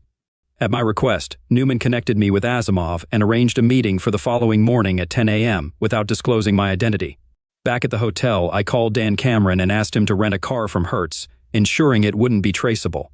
After a quick dinner, I had my usual late-night chat with Gina before heading to bed. The next morning, disguised in sweatpants, sunglasses, and a baseball cap, I traveled to the Hertz office at the Los Angeles airport. By 9:45, I arrived in San Diego and parked near the Asimov office. Despite Asimov's unimpressive appearance, I quickly realized his intelligence surpassed expectations. Feeling the need to confide, I directly addressed Asimov. I require a top-notch security firm for a highly confidential and complex task, I explained. This assignment involves extensive high-tech computer work and demands absolute discretion. I'm prepared to compensate generously, covering all expenses. The project may span weeks, and your fee could reach 7 figures. He gazed at me intently for a moment. Why come to us? What makes you think we're capable? Alan Newman recommended you highly, I replied. Why not use Newman then? He questioned. He's excellent, but I need to cover my tracks. Once we unravel this, you'll understand. I have to be cautious. Newman contacted you without divulging my identity, making it challenging to trace back. After discussing initial arrangements, Asimov prompted, tell me the whole story. If it aligns with our capabilities, we're on board. I divulged everything, my identity, Apex's operations and worth, and the recent assassination attempt, suspecting involvement from Gina and Dan. I recounted Dan Cameron's observations without mentioning his name. Asimov posed clarifying questions, displaying his expertise. I'm familiar with Jeff Denham's reputation, he acknowledged. If he's involved, we'll tread carefully. After further discussion, Asimov outlined a plan. You need 2 things, detailed examination of your documents and investigation into Denham, your wife, and other Apex executives. David Carlos, my top computer expert, will handle the financial scrutiny. Vera Anderson will lead a surveillance team for the other aspect. Half an hour later, we gathered in a conference room, enjoying takeout sandwiches while discussing my predicament. Asimov took a back seat, allowing Carlos and Anderson to lead the discussion, occasionally chiming in with his insights. His sharp wit reassured me, and by mid-afternoon I headed back to Los Angeles, relieved that Asimov accepted a promissory note instead of an immediate large fee. Carlos planned to investigate Apex through my computer, which linked to the company's vital systems. He instructed me to memorize Asimov's website URL. When alone in my office for over 2 hours, I would visit the site, download a program enabling Carlos to access and copy files from my computer and its network. Upon leaving, I'd delete the program and clear my browser history, covering my tracks. Though not foolproof, this method would likely go unnoticed unless my computer came under intense scrutiny. Carlos estimated that within 20 hours of web searching, he'd acquire the necessary data to assess Apex's status. Anderson's task was routine surveillance of Gina and Apex's top brass. We agreed against monitoring Denham, aware his security background would likely detect any surveillance, opting instead for discreet phone and credit card investigations. I cautioned against underestimating Denham's vigilance. He'd swiftly detect any overt surveillance. Vera proposed house audio-video recording bugs, Gina's purse and phone tap, ensuring secrecy. They assured quick, covert execution within 3 hours, including a sweep for existing surveillance. As for Gina's personal phone, Vera pledged to handle it at her tennis club locker. My role was to maintain normalcy, unsuspecting at work and home. While Asimov predicted a delay before another attempt on me, he advised caution, suggesting avoiding isolated areas and driving solo, even having Gina drive to work. I promised vigilance, despite the seeming ease of his advice. Before parting ways, we devised a one-way communication method to reach Asimov. Utilizing discarded cell phones, I'd call Larry Asimov, with the receptionist redirecting me to Barry. We agreed on bi-daily check-ins. Returning to the Beverly Wilshire, I informed Gina of my early return. She expressed her loneliness and anticipation for our reunion on Thursday night. Ending the call, I reflected on Gina's alleged plot. Despite her self-centered nature, I believe she loved me in her own manner. Our marriage lacked typical displays of affection, but we found contentment in our shared ambitions. Gina, although unemployed, remained active in her interests. Despite this, the evidence hinted at her involvement in the attempted homicide, driven by greed, a notion that unsettled me. If Dan Cameron's revelations were accurate, Gina might have ties to both Josh Daniels from Apex and my friend Jeff Denham. In essence, if my fears were valid, she embodied a monstrous, heartless figure. If she indeed had relations with Daniels, pursued Dan Cameron, and had links to Denham, it implied her central role in the ordeal. During the flight to San Jose, I pondered the possible outcomes. I believed I could convincingly feign ignorance around Gina for a time, should she be deceiving me. Conversely, if my doubts were unfounded, I'd gladly welcome her love once more. However, if she were implicated in the attempt on my life, I had envisioned how I wanted the situation to unfold, and a part of me anticipated it. Our Thursday night reunion with Gina was notable for a few reasons. Firstly, the closeness was exceptional. Secondly, the evening was ordinary, devoid of any conspicuous behavior that hinted at guilt or apprehension on her part. She conversed as usual, discussing her tennis match and shopping ventures, showing no indication of my suspicions. Upon my arrival at the office on Friday, Denham had already phoned to announce his imminent visit. His eagerness was unsurprising. Likely he aimed to discuss the audit I'd requested and probe into my motivations. As he entered with a grin, extending a handshake, I pondered how he'd learned of my trip to L.A. Perhaps Gina had mentioned it, though I refrained from raising suspicions by inquiring. Instead, I greeted him warmly, mentioning my time in L.A. and the uncertain outcome of a lead from Dan Cameron. Denham settled in across from me, reporting the audit's findings as routine, with minor accounting errors. He probed into my reason for the audit, his tone attempting nonchalance. Thankfully, I had anticipated the situation and had a prepared excuse. I initially dismissed it as nothing, but on Monday, Bert Williamson from 2K2 reached out. Apparently, one of their vice presidents heard vague rumors at a New York meeting about an attack on a Silicon Valley software firm involving fake subsidiaries funneling money. It sounded dubious, but since it had been a while since I requested an account check, I figured it was worth investigating. Apologies for the inconvenience, but it's better to stay informed. He seemed to relax, responding, "No problem, buddy. That's what we're here for." After his departure, I swiftly initiated Carlos's software to scrutinize Apex's finances and communications. Wanting to afford them ample time, I opted to dine at my desk, with Meredith kindly fetching lunch along with the day's newspaper, which I hadn't had a chance to read. Midway through my meal, an article on the Metro page caught my eye. Auto shop fire destroys 12 cars. Reading it closely, I learned that a blaze had erupted at Marshall Motors, consuming 12 vehicles and damaging several others. While not entirely unexpected given the circumstances, it still rattled me. I immediately phoned Dominic, wary of potential eavesdropping, and inquired about the incident. He assured me that everything was fine, but unfortunately confirmed my suspicions about my Lexus, which had been completely destroyed in the fire. "It's all right, Dominic. That's what insurance is there for. Can I swing by after work today, say around 6 p.m.?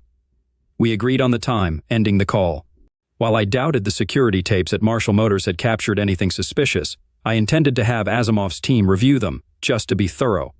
Thankfully, Dominic had documented the brake line issue and snapped some photos. Whoever orchestrated the arson was skilled. Walking me through the scene as the authorities gathered evidence, Dominic noted they suspect foul play but doubt they can prove it. Seems like that old Ford truck next to.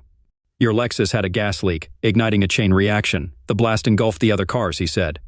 Gesturing toward the wreckage, he added, "There were surveillance cameras nearby, and I've copied the footage for you. It's in my office, tucked away with the coffee filters." "Thank you, Dom. Now I need another favor, a significant one." I requested that Dominic hold off until Monday before sending the surveillance footage and his initial report, including photos, to Barry Asimov's office. I repeated the address several times to ensure he remembered. I also left my rental car with Dominic, opting for cabs for the next few days, picking them up from different locations on a whim. It reduces the likelihood of falling into a trap. I quickly dialed Larry and reached Barry Asimov within minutes. Not much had changed. Carlos had extracted data from my computer, but the process wasn't complete yet. I assured Barry I'd try to make it to the office during the weekend. Vera Anderson's team swept my house for bugs, finding none, and installed their own. They also cracked Gina's computer password and copied her files, planning to examine them later. I briefed Barry on the car fire incident, promising to provide documents and reports soon. We scheduled another call for early the following week. The weekend passed uneventfully. Gina and I stuck to our usual routine, sleeping in on Saturday, followed by breakfast cooked by Gina. We spent the day at the clubhouse, with me playing golf and Gina relaxing by the pool with her friends. Dinner was at the club with friends, followed by more love-making moments at home. Sunday saw us pursuing our individual activities. I informed Gina that I had to spend part of the day at the office, a common occurrence. I requested a ride and headed to the club for tennis. Using my discarded cell phone, I alerted Barry, who assured me Vera would meet her operative in the locker room while Gina played. I logged in, initiated the program, and let Carlos proceed. I pondered why I wasn't consumed by anger, considering the apparent betrayal by my wife and best friend, Gina's flirtation with Josh Daniels and possibly others. Despite these revelations, my anger remained subdued. I recalled the saying, "Revenge is a dish best served cold," attributed to Pierre-Ambroise François Chauderlos de Laclos in the 18th century. I compartmentalized my emotions, reserving judgment until I had concrete evidence. Gina picked me up around 5:30 after her activities, and we shared a quiet dinner at home, opting to watch recorded episodes of The Sopranos before retiring for the night. Monday passed without incident. In my office, I feigned work, ensuring David Carlos could complete the software setup. But during a Tuesday afternoon call with Barry from a downtown bar booth, I learned of significant progress from his team. "Firstly, your car was indeed arson," Barry began. "Two masked men punctured the Ford's gas tank, spreading gasoline around before igniting it."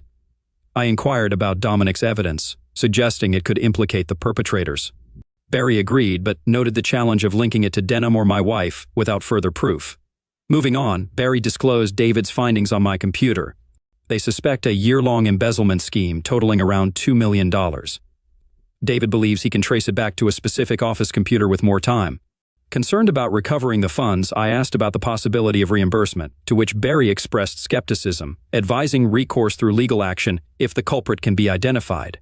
Despite the financial loss being significant, I found solace in it being less severe than attempted homicide. "Any updates on Gina? Did Vera's team find the bugs and access her computer files?" He cleared his throat. "Things aren't looking good, Alex. I won't sugarcoat it. It seems she's likely tied to two of the three Apex guys you mentioned, Josh Daniels and Eddie Kryler. Also, on Sunday, she made a call to Denham from her cell phone, confirming their relationship." "Jesus," I muttered, feeling the weight of the revelation sink in. Barry's voice broke my somber thoughts. "Give us a couple more days to sort this out. Vera's team is tracking Gina's cell phone, purse bug, and the bugs in your house. They're also investigating her cell phone records and credit cards. Did you have any idea about the cards under her maiden name?" "Hell no," I replied, still stunned. "I understand this is tough. Can you hang tight a little longer while we conclude our investigation?" "I know I have to, Barry, so I'll manage. Do you think there's a risk of another attack?" After a brief pause, he said, "Possibly, but they'll be cautious, given the recent car incident. If you take reasonable precautions, avoid secluded places, you should be safe. Should I assign some men to watch over you?" "No, it's too risky. Denham's associates might catch on. I'll look after myself. I'll check in on Thursday." "I'm sorry, Alex," he said softly. "Yeah, me too," I replied before hanging up. Wednesday marked one of the most dismal days of my adult life.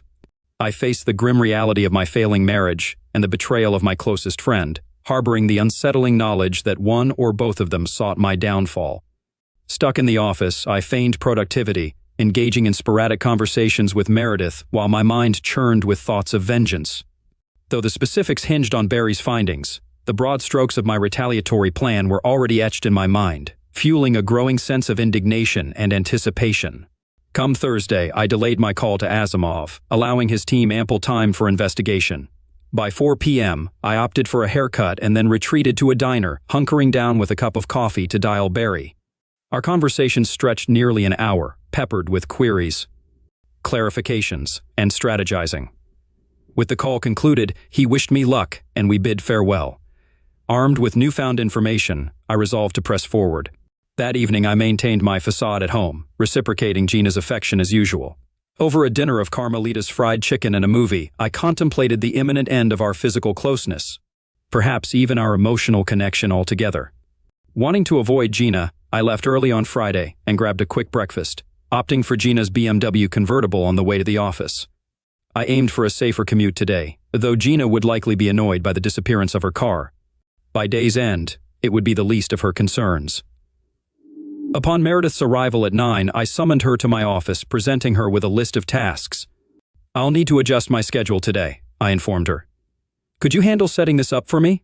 Perusing the list, her eyes widened in surprise. Expecting an explanation, she received only silence from me. Nevertheless, she nodded and pledged to take care of it. With a smile, I watched her exit. My morning remained uneventful, except for a 10 meeting with Nancy Lyatt, a friend and principal at Lyatt & Hine, a long-standing PR firm for Apex. Nancy, an attractive and witty woman around my age, engaged in an hour-long discussion in my office, with the radio masking our conversation. At lunchtime, I enjoyed a sandwich and soda at my desk, preparing for the anticipated events of the afternoon. Around 1, Meredith informed me that Jeff Denham was trying to reach me urgently. I instructed her to inform him that I couldn't meet until 4, as previously arranged. I pondered whether Denham had bugged my office, considering the possibility that he might have overheard my conversation with Nancy Lyatt. Nonetheless, I relished the idea of his frustration. Entering the conference room a few minutes before 1, I found it arranged precisely as I had specified, with the necessary equipment set up and ready to go. "Hello," I greeted. "It's Arthur, right?" He grinned, acknowledging the recognition. "Yes, Mr. McMillan." "Arthur Wren. Everything set up. Shall I run it or just give you a demo?" "Just show me, please, Arthur." "I want it running all day for my meetings here." He positioned it to cover the designated area, and we tested it briefly. All was well. "The cartridge lasts 6 hours, so you're good to go, Mr. McMillan." After thanking Arthur, I adjusted my laptop and reclined. Moments later, Josh Daniels entered, looking hesitant. "Josh, come in. You're fine with recording this, right?" He seemed puzzled. "Alex, what's up?" "We'll discuss in a sec. Did Meredith explain? This stays between us, okay?" He nodded, still uneasy. "Yeah, sure, Alex. Is everything all right with the filming?" "I suppose, but about..." I cut him off. "Wait, Josh, you'll understand soon." I leaned back, maintaining a neutral expression, observing his discomfort. Then I confronted him. "Josh, I know about you and my wife." He grew tense, struggling to appear composed. His gaze avoided mine. "Alex, I don't know what..." "No need to pretend. I have the evidence," I confidently delivered the lie, tapping the thick manila folder beside me. "But now I want the truth from you. You're in deep trouble and lying will only make it worse." I faced tough negotiations, but Josh appeared utterly miserable. I relished his discomfort, waiting for his attempt to evade what he'd done. After a pause, he spoke. "Alex, can we turn the camera off?" "No, keep going, Josh. I'm listening. When did it start?" "How? And how could you justify this affair with the boss's wife?" He kept his gaze down. "It began 4 years ago, lasted 3 months.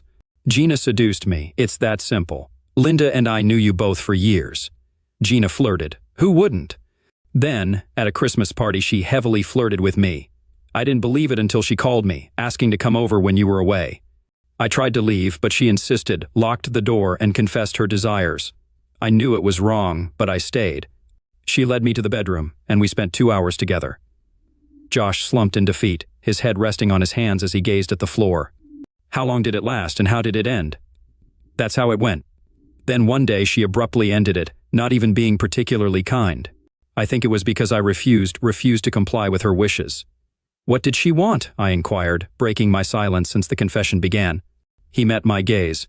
"She wanted me to set up fake accounts to drain money from Apex. It was all about the money, Alex, nothing else. She believed you had millions, and she wanted a big share for herself. She'd ask me questions in bed about our accounting systems, if creating fake accounts was possible, the risks involved, and so on. At first, I thought she was joking, but she kept bringing it up. In the end, I told her I wouldn't do it." He sat up straight. "I won't lie anymore, Alex. I didn't refuse out of morals or loyalty to you or Apex. By then, I was willing to do anything just to be with Gina.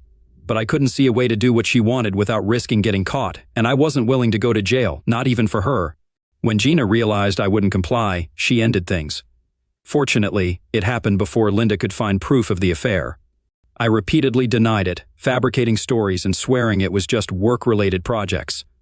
Although Linda probably didn't fully believe me, she eventually dropped it. I made every effort to make it up to her, and thankfully, we're still together." We sat silently for a few minutes.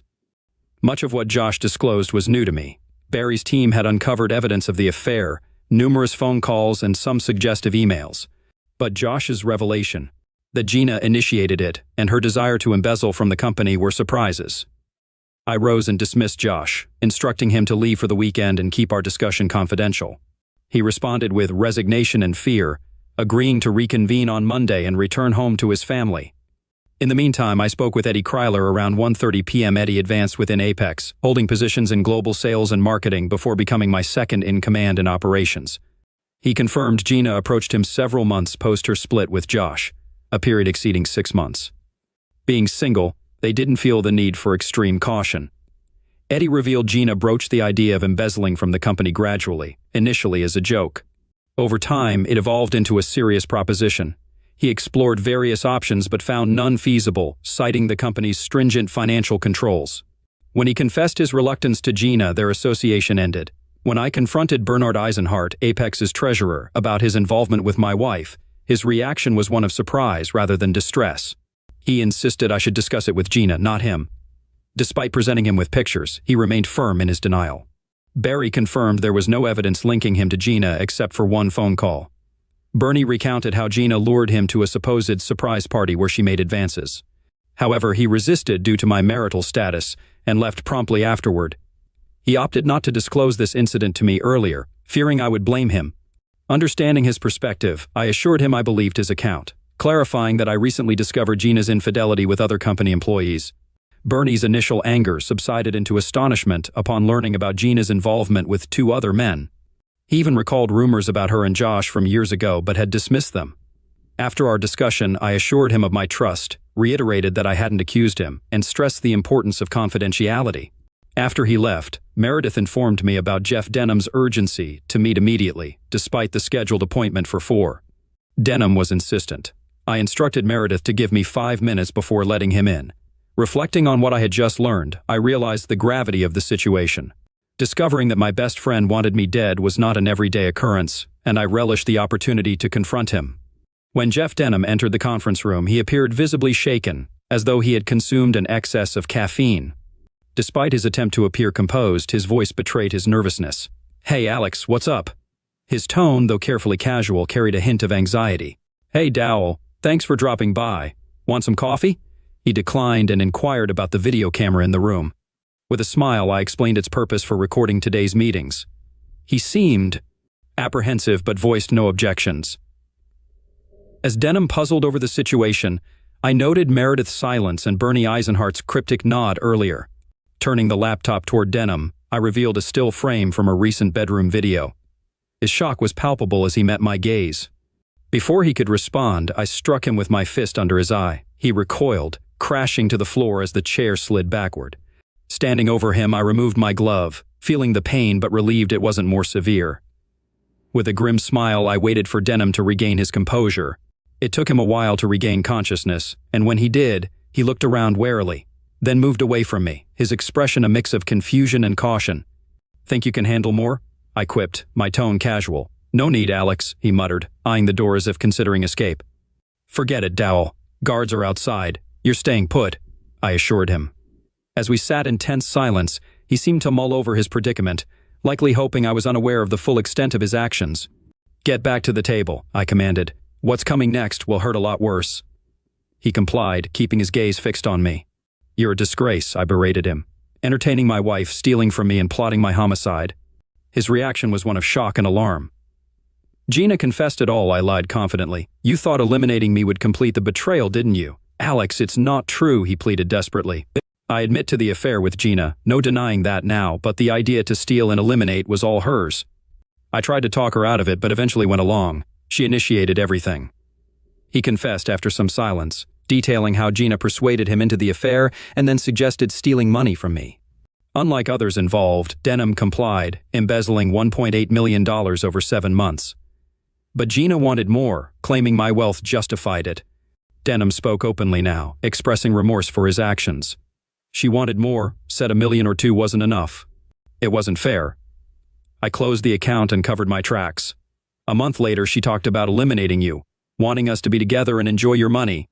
She persisted every time we met, painting a vivid picture of our future once you were gone. "And you believed her?" He sighed heavily. "I was a fool, Alex. I convinced myself she loved me. I held on, but she started hinting that if I didn't comply, we might not be together. After weeks of this, I felt trapped. Gina is a cold-blooded monster. When she got the idea, she wouldn't let go, so I found someone to tamper with the brake line.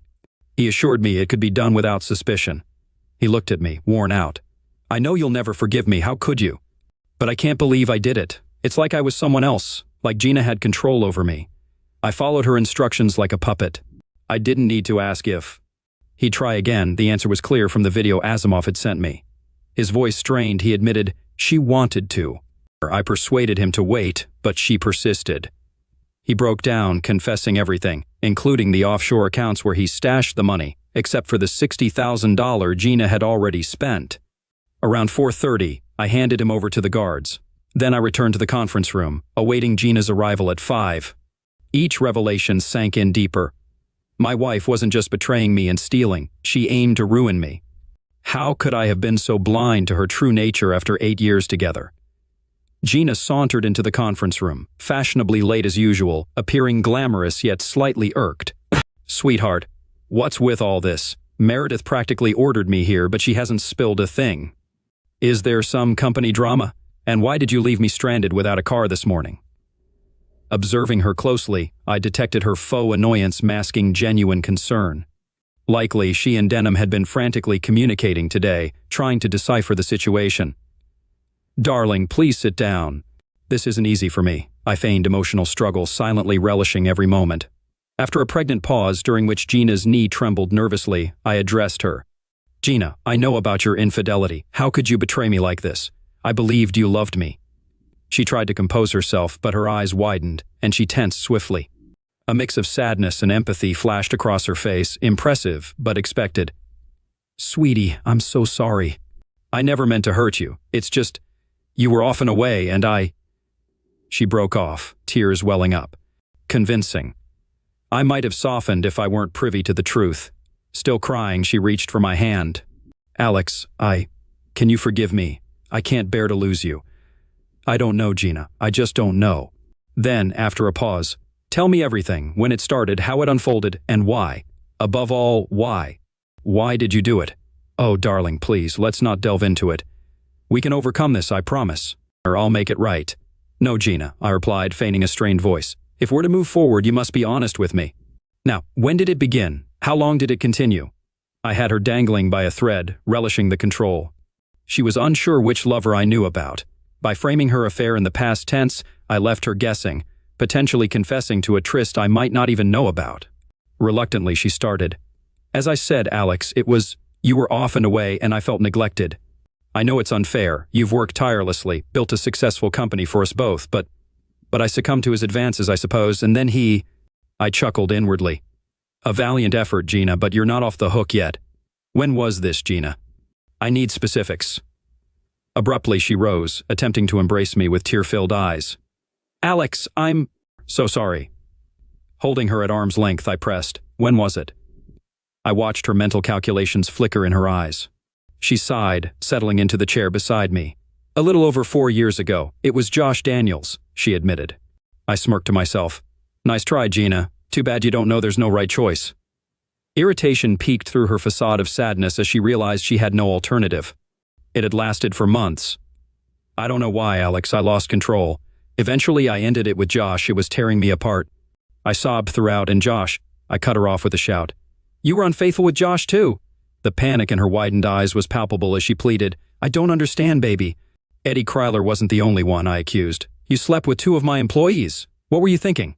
She tried to interject, but my agitation wouldn't allow it. How do we fix this? How can I trust you again?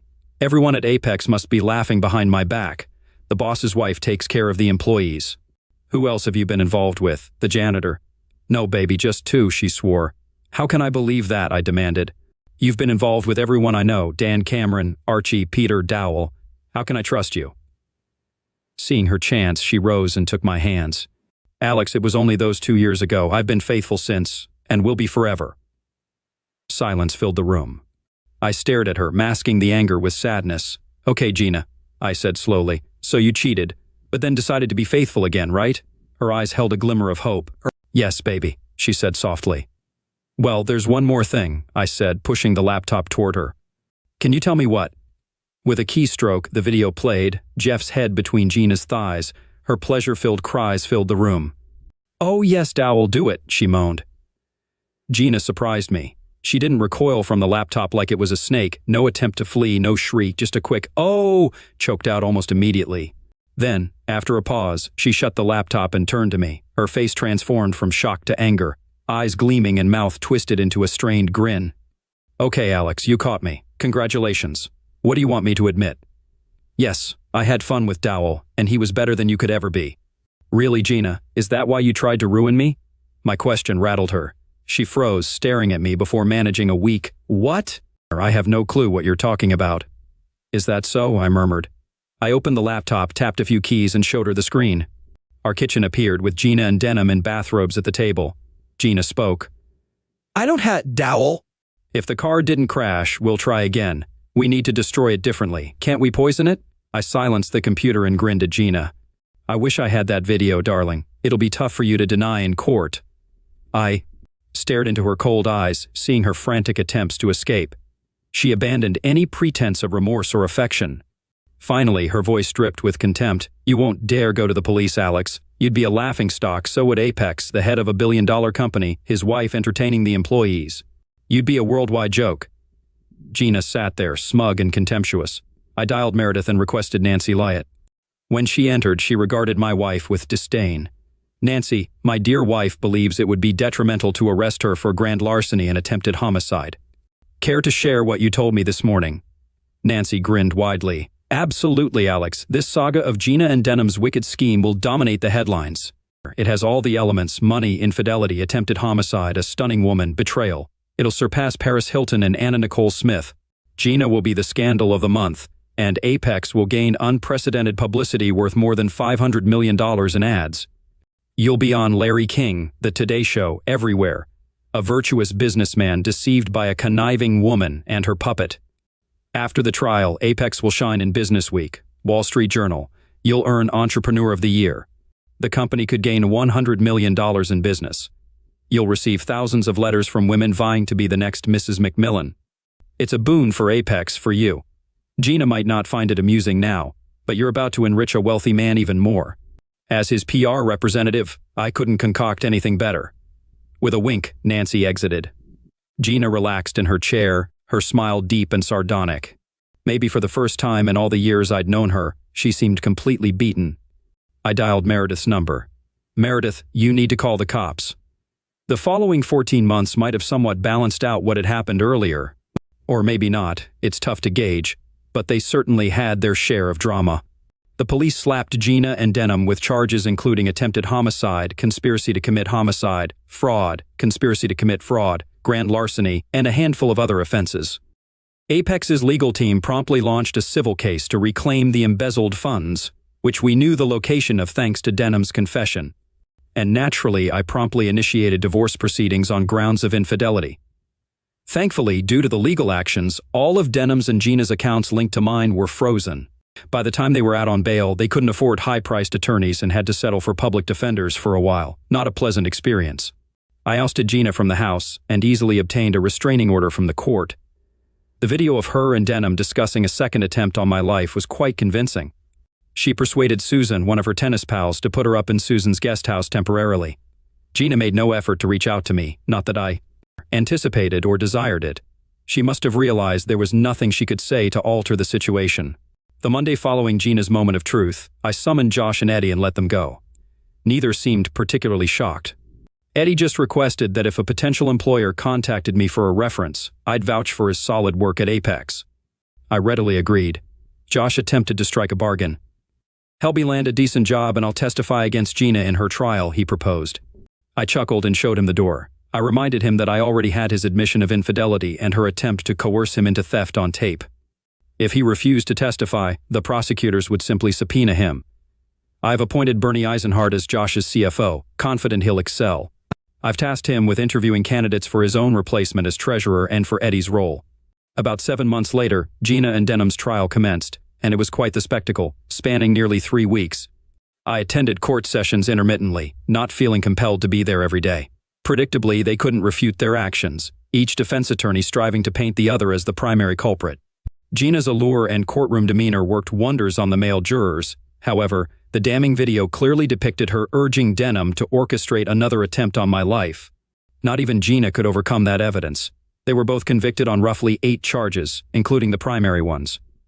Throughout the trial, the media attention enabled Gina to secure multiple contracts for magazine and TV interviews, affording her the means to hire a high-priced lawyer. The new legal team has filed appeals, successfully stalling the sentencing process thus far. However, Gina and Dowell are looking at 10 to 15 years behind bars. All the embezzled funds, except for $72,000, were returned to Apex. Given Denham's defunct security firm, I needed someone to fill that role for Apex. During my trip to Los Angeles to express gratitude to Barry Asimov, he recommended hiring David Carlos, who was keen on relocating to the Bay Area, a decision you've witnessed pay off. I believe you'll be pleased with offering him a contract, especially with you as his main client, fostering growth for his business. So I extended a job offer to Carlos, and things seem to be progressing smoothly thus far. While visiting Asimov's office, he surprised me with another video unrelated to the threat from Gina and Denham. Come to the screening room, Alex. I have something you might find interesting. To my astonishment and amusement, the footage revealed Gina in bed with Charlie Patton, my attorney. Despite being nearly 60 and seemingly not providing Gina much satisfaction, she had seduced him a couple of months earlier and enlisted him to find loopholes in our prenup. Unsurprisingly, given Charlie's legal prowess, he had drafted the prenup himself. He hadn't made much headway. Nonetheless, it didn't deter him from seizing any opportunity Gina presented. I took particular pleasure in publicly accusing Charlie of unethical conduct, raising as much noise as possible. The California Board of Legal Ethics had no option but to disbar him. Furthermore, I sued him and managed to retrieve around $240,000 from his savings, which I then donated to charity. All of this brought me immense satisfaction. Regarding Apex and myself, everything unfolded precisely as Nancy Lyott had anticipated. Initially, there was a surge of media coverage on cable news channels and in tabloids. I made appearances on CNN, featured in Fortune magazine's cover story, graced the front page of the National Enquirer, and appeared in various other outlets. Nancy had to hire 3 additional staff members to manage the increased workload. We convened almost daily to strategize and assess which interviews and opportunities were worth pursuing. In the first half year following the article's publication, Apex's business expanded by nearly 20%. Nancy's prediction about receiving letters from women also proved accurate. We amassed over 8,000 letters, with more pouring in consistently. After reviewing the initial few hundred, some accompanied by suggestive or explicit photos, I delegated the task of responding to them to one of my interns. It's quite possible this guy has a more active romantic life than I do. Additionally, local divorcees and single women reached out. I received propositions from more women than I ever imagined existed. Yet, to my surprise, I discovered I wasn't particularly intrigued. Gina brought me immense carnal satisfaction until our relationship unraveled. I went on dates with 4 women I found attractive, but soon realized that a promiscuous lifestyle wasn't for me. After collaborating closely with Nancy for a few weeks, I realized she was the one I wanted to pursue romantically. We've been dating for nearly a year now, with neither of us feeling rushed to tie the knot, although it may happen eventually. On my recent birthday, Nancy surprised me with a special gift. We spent Saturday night at her place, watching an old Humphrey Bogart movie before indulging in closeness. On Sunday morning, she let me sleep in while she prepared breakfast, which she then brought to the bedroom on a large tray. When I woke up, I found her standing there in her robe, holding breakfast. After we ate, she teased, "Is your present ready?" I'm actually wearing it under my robe. Curiously, I raised my eyebrows, but she only grinned mischievously. "Ready?" she asked, unveiling a white t-shirt adorned with a scanned image of a smiling Gina, likely taken from a photo Nancy found at my home. Beneath the image, in bold letters, it read, "I survived a monster." I couldn't help but burst into laughter. Then I pulled her close, saying, "Come here, you." Mr. Thomas, a retired school teacher in the small town of Millbrook, spent his days tending his garden and volunteering at the local soup kitchen. Despite his fulfilling routine, he felt a lingering emptiness. One stormy evening, he encountered Alex, a 12-year-old boy, playing a broken guitar for spare change. Alex, having fled an abusive home, was hesitant but accepted Mr. Thomas's offer of shelter. Over time, they formed a deep bond, with Mr. Thomas enrolling Alex in school and supporting his musical talent. Through guidance and encouragement, Alex overcame his past and excelled, eventually being discovered by a talent scout. 5 years later, Alex dedicated his first concert to Mr. Thomas, sharing their inspiring story with the audience. Alex's success led him to create a foundation for homeless children, mirroring the kindness he received. In the end, Alex and Mr. Thomas reflected on their journey, content and proud. Hello, my friends. I hope all you are fine. This is Narrative Stories channel.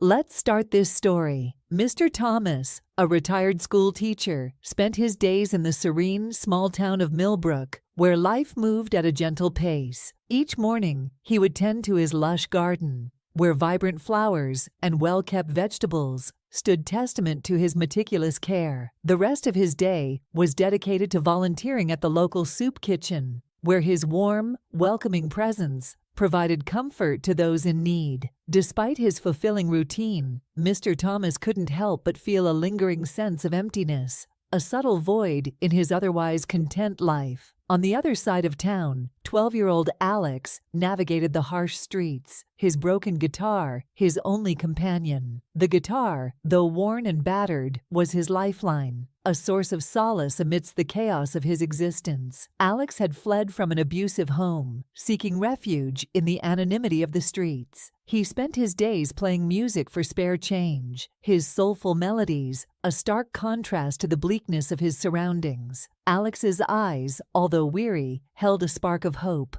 a dream that someday his music might lead him to a better life. One stormy evening, as the rain poured relentlessly, Mr. Thomas spotted a small figure huddled under a bridge. The boy, drenched and shivering, clutched his guitar tightly. Compassion stirred within Mr. Thomas. Without a second thought, he approached Alex, offering a warm meal and shelter for the night. Alex hesitated, his eyes filled with suspicion, but the genuine kindness in Mr. Thomas's voice eventually broke through his defenses. That night, for the first time in months, Alex slept in a warm bed, a sense of safety washing over him. In the weeks that followed, Alex's wariness slowly began to dissolve. Mr. Thomas's unwavering kindness and patience fostered an atmosphere of trust. They spent hours talking, sharing stories of their lives. Alex learned about Mr. Thomas's years as a teacher, while Mr. Thomas discovered Alex's extraordinary musical talent. Every evening, Alex would play his guitar, and Mr. Thomas would listen, offering gentle praise and encouragement. A bond formed between them, deeper than mere friendship. It was a connection born out of mutual respect and care. Recognizing Alex's potential, Mr. Thomas took steps to secure a brighter future for him. He enrolled Alex in school, ensuring he received a proper education. Understanding the importance of nurturing Alex's musical gift, Mr. Thomas bought him a new guitar and arranged for private music lessons. The structured environment and consistent support allowed Alex to thrive. With each passing day, his confidence grew and his skills improved. The boy who once played for spare change now had the opportunity to chase his dreams. The journey was not without its challenges. Alex grappled with self-doubt and the haunting memories of his past. There were moments when the weight of his experiences seemed too much to bear. However, Mr. Thomas stood by him, offering wisdom and unwavering support. He taught Alex the value of perseverance and the strength that comes from overcoming adversity. Through this guidance, Alex learned to channel his emotions into his music, transforming his pain into powerful, moving performances. The growth he experienced was profound, both as a musician and as a person. 5 years later, Alex had become a remarkable young man. He excelled in school, earning accolades for both his academic achievements and his musical talent. His performances at local events garnered attention, and his reputation as a gifted musician began to spread. Alex's hard work and dedication paid off when a talent scout discovered him during a local music festival. The opportunity was a turning point, a chance to step onto a larger stage and share his gift with the world.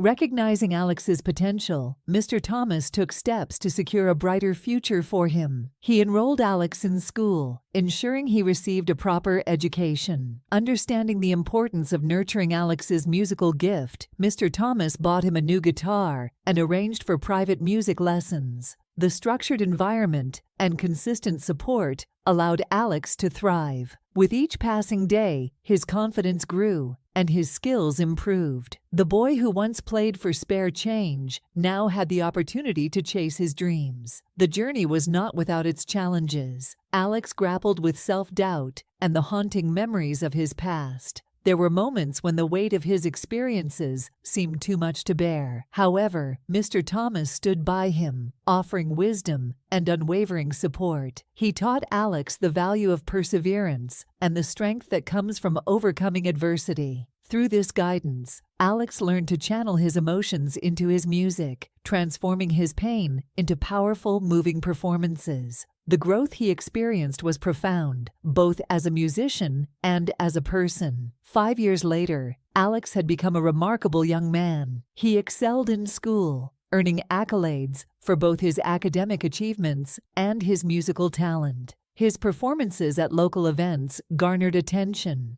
and his reputation as a gifted musician began to spread. Alex's hard work and dedication paid off when a talent scout discovered him during a local music festival. The opportunity was a turning point, a chance to step onto a larger stage and share his gift with the world. Alex was offered a record deal and the chance to perform at a prestigious concert hall. The preparation was intense, but Alex approached it with the same determination that had carried him through his hardships. He practiced tirelessly, fine-tuning every note and perfecting his performance. On the night of his debut concert, the anticipation was palpable. The concert hall buzzed with excitement, the audience eager to witness the young prodigy's first major performance. As Alex took the stage, he felt a surge of emotion. Standing before the crowd, he dedicated his performance to Mr. Thomas, the man who had changed his life. He shared their story, his voice filled with gratitude and love. The audience listened in rapt silence, moved by the tale of kindness and redemption.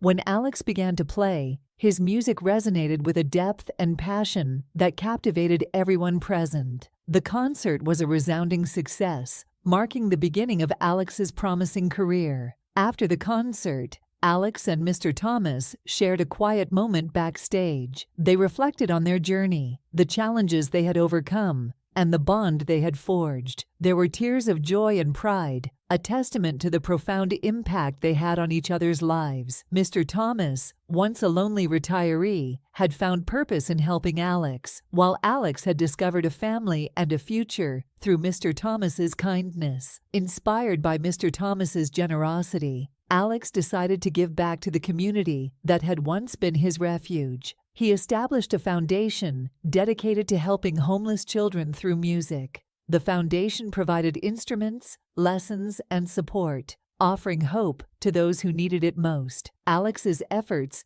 mirrored the compassion he had received, creating a legacy of kindness and opportunity. The story concludes with a serene scene in Mr. Thomas's garden. Alex and Mr. Thomas sit side by side, the golden light of the setting sun casting a warm glow around them. Alex strums his guitar, the notes carrying a sense of peace and fulfillment. They are content, proud of their journey, and the lives they have touched. The garden, once a symbol of Mr. Thomas's solitude, now blooms with the joy and love they have cultivated together. Thank you for being a part of Narrative Stories. Your support and engagement mean the world to us. We are committed to bringing you the best in storytelling. What kinds of stories would you like to see next? Share your thoughts in the comments below. The discovery hit me like a freight train, shattering the silence of the afternoon. As I sifted through the pile of neglected mail, my fingers trembled upon an envelope with the bold print, "Termination Notice." It was addressed to Nathan. My heart raced, confusion clouding my thoughts. Why would Nathan be terminated? The apartment felt colder, the air heavier, as if bracing for a storm. I dialed Nathan's number, my heartbeat pounding in my ears. "Julia, what's up? Calling in the middle of the day?" His voice, usually warm, now seemed distant, guarded. "Nathan, I found something odd in the mail. It's a termination notice." "What happened?" I tried to keep my voice steady, but panic laced my words.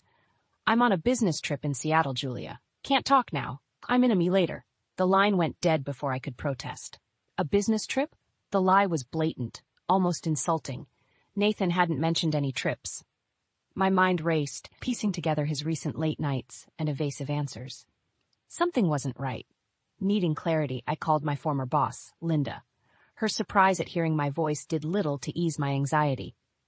"Julia Wells? This is unexpected. How can I help?" Linda's voice was warm but carried an undercurrent of confusion. "It's about Nathan. I found a termination notice, and he's saying he's on a business trip. I'm just trying to understand what's happening."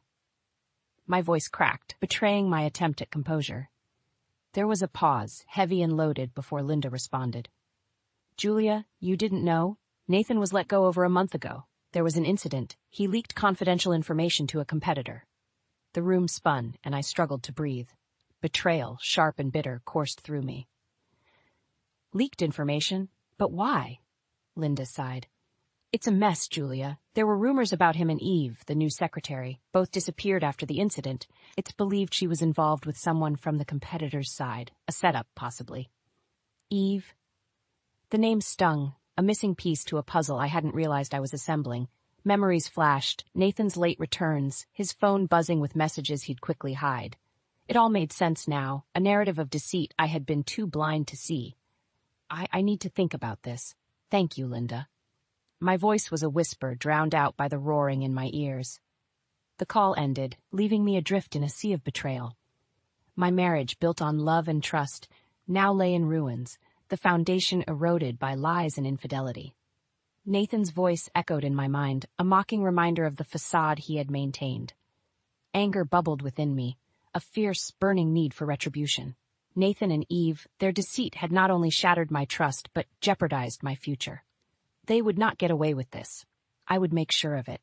As I stood in the silent apartment, a plan began to form. I would confront Nathan, demand answers, and then I would make them pay. They say revenge is a dish best served cold, and I intended to serve it frozen. With newfound resolve, I packed a bag. It was time to return to my family, to the home where love and honesty still held meaning. There I would heal, and there I would plot my next move. Nathan and Eve had awakened a fury within me, one that would not rest until justice was served. The drive back to my parents' house was a blur, the landscape passing by unnoticed. My thoughts were consumed by visions of confrontation and vindication. The once cherished memories of Nathan and me now soured, replaced by the bitter taste of betrayal. As the familiar outline of my parents' home came into view, a sense of determination settled over me. Nathan and Eve's deceit had marked the end of one chapter in my life, but it was also the beginning of another. One where I would reclaim my dignity and emerge stronger, no longer a victim of their treachery. The stage was set, the players aligned. It was time for the shadows of deceit to give way to the light of retribution. Returning to my family's home felt like stepping into a different world, one where the shadows of Nathan's betrayal couldn't reach. The warmth of the hearth and the familiar scent of wood shavings offered a balm to my bruised heart. Yet as I settled into the rhythm of my childhood home, the contrast between my past and present couldn't have been starker. My father, ever the stoic craftsman, noticed my turmoil. "Julia, you're home early. Is everything all right?" His voice, roughened by years of work, carried a note of concern. I forced a smile, the weight of my secret heavy on my shoulders. "Just needed a break from the city, Dad. It's nice to be back." He nodded, sensing the unspoken words between us. "Well, you're always welcome here. This home is your sanctuary."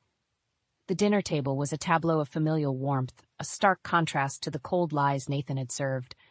My mother's keen eyes watched me, her intuition sharp. "Julia, you've been quiet tonight. Is there something on your mind?" The floodgates opened. Under the soft glow of the dining room light, I spilled the bitter truth of Nathan's deceit, his affair with Eve, and the termination notice that had shattered my world. My brother Alex clenched his fists, the muscles in his jaw working. "That coward! To think he'd betray you like this, and with a secretary no less. He'll regret this, Julia. I'll make sure of it." No, Alex, I interjected, my voice firm despite the turmoil within. This is my battle. I'll handle Nathan and Eve. They'll pay for what they've done. The resolve in my family's eyes fortified my own. This betrayal would not define me. Nathan and Eve's deception would be met with a reckoning, one crafted with the precision and care my family poured into their work. In the days that followed, my sanctuary became a fortress of planning. The serene backdrop of the woods and the workshop's steady rhythm fueled my resolve. I began documenting everything, collecting evidence of Nathan's betrayal and his professional misconduct. Each piece of evidence was a nail in the coffin I was building for Nathan's deceit. One afternoon, as I sat in the workshop, surrounded by the comforting scent of cedar and maple, my phone rang. It was Nathan, his voice oozing false concern. "Julia, darling, why haven't you been answering my calls? I've been worried about you." The term of endearment, once sweet, now tasted like poison. Worried? That's rich, Nathan. Or should I be asking Eve how concerned you really are? There was a pause, a moment of silence where the facade cracked. "Julia, it's not what you think. Eve is just a colleague. Nothing more." I laughed, a sound sharp and cold. "Save your lies, Nathan. I know about the termination notice, the affair, everything. You're nothing but a coward who hides behind lies and deceit." Nathan's voice hardened, the mask slipping further. "You're overreacting, Julia. We can talk about this. Fix it." "Fix it?" My voice rose, fueled by anger and betrayal. "There's nothing left to fix. You've made your choice, and now you'll live with the consequences." I hung up, cutting off any retort he might have had.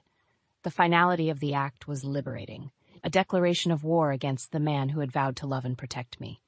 As the days turned into weeks, my resolve only strengthened. With my family's support, I began to rebuild, finding solace in the beauty of nature and the legacy of craftsmanship that had defined my lineage. My heart, though bruised, began to mend, fortified by the knowledge that retribution was within reach. Nathan and Eve's day of reckoning was coming. The echoes of their deceit would be drowned out by the whispers of retribution, a melody I intended to compose with meticulous care. The stage was set, and I was ready to take my stand. The next phase of my plan unfolded with a cold, deliberate precision. Armed with evidence of Nathan's duplicity and his affair with Eve, I sought legal counsel, ready to sever the ties that bound us in matrimony and deceit. My lawyer, a woman of sharp intellect and unwavering resolve, listened intently as I laid bare the extent of Nathan's betrayal. "As far as cases go, Julia, this one is as clear-cut as they come. We'll file for divorce on the grounds of infidelity and emotional distress. And rest assured, we'll make sure Nathan and his accomplice face the consequences of their actions," she assured me, her voice laced with a promise of retribution. Fueled by a mix of vindication and sorrow, I returned home, where my family awaited, their support unwavering. It was during these moments, surrounded by the comforting embrace of my family, that my resolve hardened. Nathan and Eve's deception would not go unpunished. The confrontation I had longed for came sooner than expected. Nathan, in a rare moment of courage or perhaps folly, arrived at my parents' doorstep, his expression a mixture of guilt and defiance. "Julia, we need to talk. I can explain everything," he began, stepping into the living room where my family and I stood united. "Explain? Explain how you lied, cheated, and risked our future for a fling?" My voice was calm, but beneath the surface, a storm raged. "It wasn't just a fling, Julia. Eve, she understands me in ways you never did," Nathan countered, his words slicing through the air like a knife. The room fell silent, the audacity of his admission hanging heavily between us. My brother Alex stepped forward, his anger barely contained. "You're pathetic, Nathan, to come here into our home and insult my sister with your vile excuses." "Enough," I interjected, my gaze locked on Nathan. "Your words mean nothing to me now. You've made your choice, and I've made mine. We're done, Nathan. I want a divorce, and I'll make sure everyone knows the kind of man you truly are." Nathan's facade crumbled, revealing a glimpse of the cowardice I had come to despise.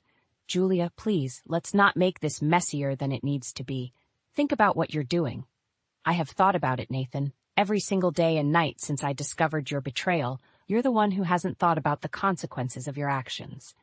But you will. Oh, you will," I promised, my words icy. With that, Nathan left, his departure as unremarkable as his presence had become in my life. The door closing behind him felt symbolic, the final chapter of our shared life ending with a soft yet resounding click. In the days that followed, the legal proceedings began. Every step, from filing the divorce papers to serving Nathan with the notice, felt like shedding the weight of a life built on lies. The evidence of his infidelity and the repercussions of his professional misconduct painted a damning picture, one that left little room for sympathy. The community, once oblivious to Nathan's true nature, began to see him for what he was. His reputation, both personal and professional, unraveled, a fitting retribution for the pain he had caused. Eve, too, found herself ostracized, her role in Nathan's life, and their collective betrayal exposed for all to see. As the legal battle waged on, I found strength in my family's unwavering support and the work that grounded me. The workshop, with its chorus of hammers and saws, became my sanctuary, a place where I could lose myself in the beauty of creation and the simplicity of honest labor. Nathan and Eve's downfall was a slow, inevitable spiral, their actions catching up to them in a cascade of legal and social repercussions. The satisfaction of seeing justice served was bittersweet, a reminder of the cost of their betrayal. Yet amidst the chaos, I found peace. The veil of deceit had been lifted, revealing a path forward, one where I could rebuild my life on my terms, surrounded by the love and integrity of my family. The chapter of Nathan and Eve was closing, but mine was just beginning, a narrative of resilience, redemption, and ultimately renewal. In the weeks that followed Nathan's departure and the initiation of our legal battles, I immersed myself in the work and traditions of my family's craft. The workshop, with its timeless rhythm and the scent of fresh wood, became my solace and my strength. It was here, amid the shavings and the sculptures, that a plan began to take shape. A plan not just for revenge, but for reclaiming my life and legacy. My parents, sensing a change within me, offered their silent support, their love a constant amidst the turmoil. It was during one of our evening gatherings, the golden light of sunset filtering through the windows, that my father spoke up, his voice breaking the comfortable silence. "Julia, your mother and I have been talking. We know you're going through a lot, but we also see the strength in you. The workshop. It's always been a part of who we are, and we think it's time it became a part of your future, too." His words, simple yet profound, struck a chord within me. The workshop wasn't just a place of business. It was a legacy, a testament to the values and skills passed down through generations. And now it was offering me a path forward, a way to rebuild and to make Nathan and Eve's betrayal a distant memory. As I pondered my father's words, my brother Alex brought news that added fuel to my resolve. I heard from a friend in town, Nathan and Eve. They're trying to spin the story, make it seem like you were the one at fault. Anger flared within me, hot and fierce. They're trying to tarnish my name after everything they've done? Alex nodded, his own anger mirroring mine. But they're not finding it easy. Seems your story, the truth, is already out there. People are siding with you, Julia. Nathan and Eve, they're the ones being shunned. The news was a balm to my wounded heart. The community's support was unexpected but deeply appreciated. It reinforced my determination to not only clear my name, but to ensure Nathan and Eve faced the full consequences of their actions. With renewed purpose, I threw myself into the workshop, learning the intricacies of our craft from my father and the other artisans. Each piece I worked on, each design I sketched, felt like a step away from my past and toward a new beginning. And as I worked, I planned. The evidence I had gathered against Nathan and Eve was damning, but I wanted more than just legal victory. I wanted to expose them for who they truly were, to show the world their deceit and their cowardice. My opportunity came sooner than expected. A local community event, a showcase of artisans and craftsmen from our area, was approaching. It was the perfect platform to not only promote our family's work, but to publicly reclaim my story. "I'm going to present at the event," I announced to my family one evening, a sense of purpose infusing my words. "It's time I stepped out of the shadows Nathan and Eve tried to cast over me." My family's approval was unanimous, their pride in my resilience a tangible thing. Preparations for the event began in earnest, with each of us contributing to the collection of pieces we would display. But my contribution would be more than just crafts. It would be my declaration of independence from Nathan's betrayal, a showcase of strength forged in the fires of adversity. The day of the event arrived, a buzz of excitement filling the air as the community gathered to celebrate local talent. My heart pounded with a mix of nerves and anticipation as I took my place behind our display, the woodwork gleaming under the soft lights. As I spoke to the attendees, explaining the history and the heart behind each piece, I felt a sense of empowerment. Nathan and Eve's attempt to undermine me had failed. Here, among my peers and my community, I stood tall, my reputation untarnished. And then, amidst the crowd, I saw them. Nathan and Eve, their expressions a mix of surprise and unease as they realized the support surrounding me. The moment our eyes met, I knew. The battle may have been long and painful, but the victory was mine. Their deceit had been exposed, their reputations irrevocably damaged by their own actions. The event was a triumph, not just for our family's business, but for me personally. I had faced the worst kind of betrayal and emerged stronger, my spirit unbroken. Nathan and Eve's shadows no longer loomed over me. I had stepped into the light, my future bright with promise and possibility. As the community rallied around me, offering congratulations and support, I realized that this was just the beginning. My journey from the depths of despair to the heights of redemption was a testament to the power of resilience and the unbreakable bonds of family. Nathan and Eve had sought to destroy me, but in their malice, they had only forged a stronger, more determined Julia Wells. And as I looked toward the future, I knew there was nothing I couldn't overcome. In the aftermath of the community event, the winds of change began to blow through my life with a newfound intensity. The support of the community had not only bolstered my spirits, but had also painted a target on Nathan and Eve's backs. Their attempts to navigate the social circles they once dominated were met with cold shoulders and disdainful whispers. My story, rooted in truth and resilience, had reshaped the narrative, casting them in the stark light of reality. As the divorce proceedings advanced, I was summoned to a mediation session, a final attempt to resolve matters without further court intervention. The prospect of facing Nathan and Eve, not just as the wronged party, but as an empowered woman reclaiming her narrative, filled me with a sense of grim satisfaction. The mediation room was sterile, the air thick with tension. Nathan sat across from me, his usual arrogance replaced by a sullen resignation. Eve was not present, a fact that spoke volumes about the fractures in their facade. Nathan, we're here to finalize the terms of the divorce. It's clear that the marriage cannot be salvaged, the mediator began, her voice neutral yet firm. Nathan's gaze met mine, a flicker of something. Regret, perhaps, or merely the realization of his impending downfall, crossed his face. Julia, I know I messed up. I never meant for things to go this far, he stammered, his voice lacking its usual confidence. The words meant to elicit sympathy only fueled my resolve. Messed up? You betrayed our vows, Nathan. This goes beyond a simple mistake.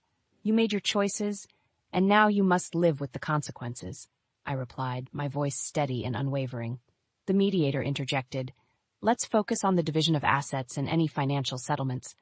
Julia, your lawyer has presented a compelling case for substantial compensation considering Nathan's infidelity and the impact on your life.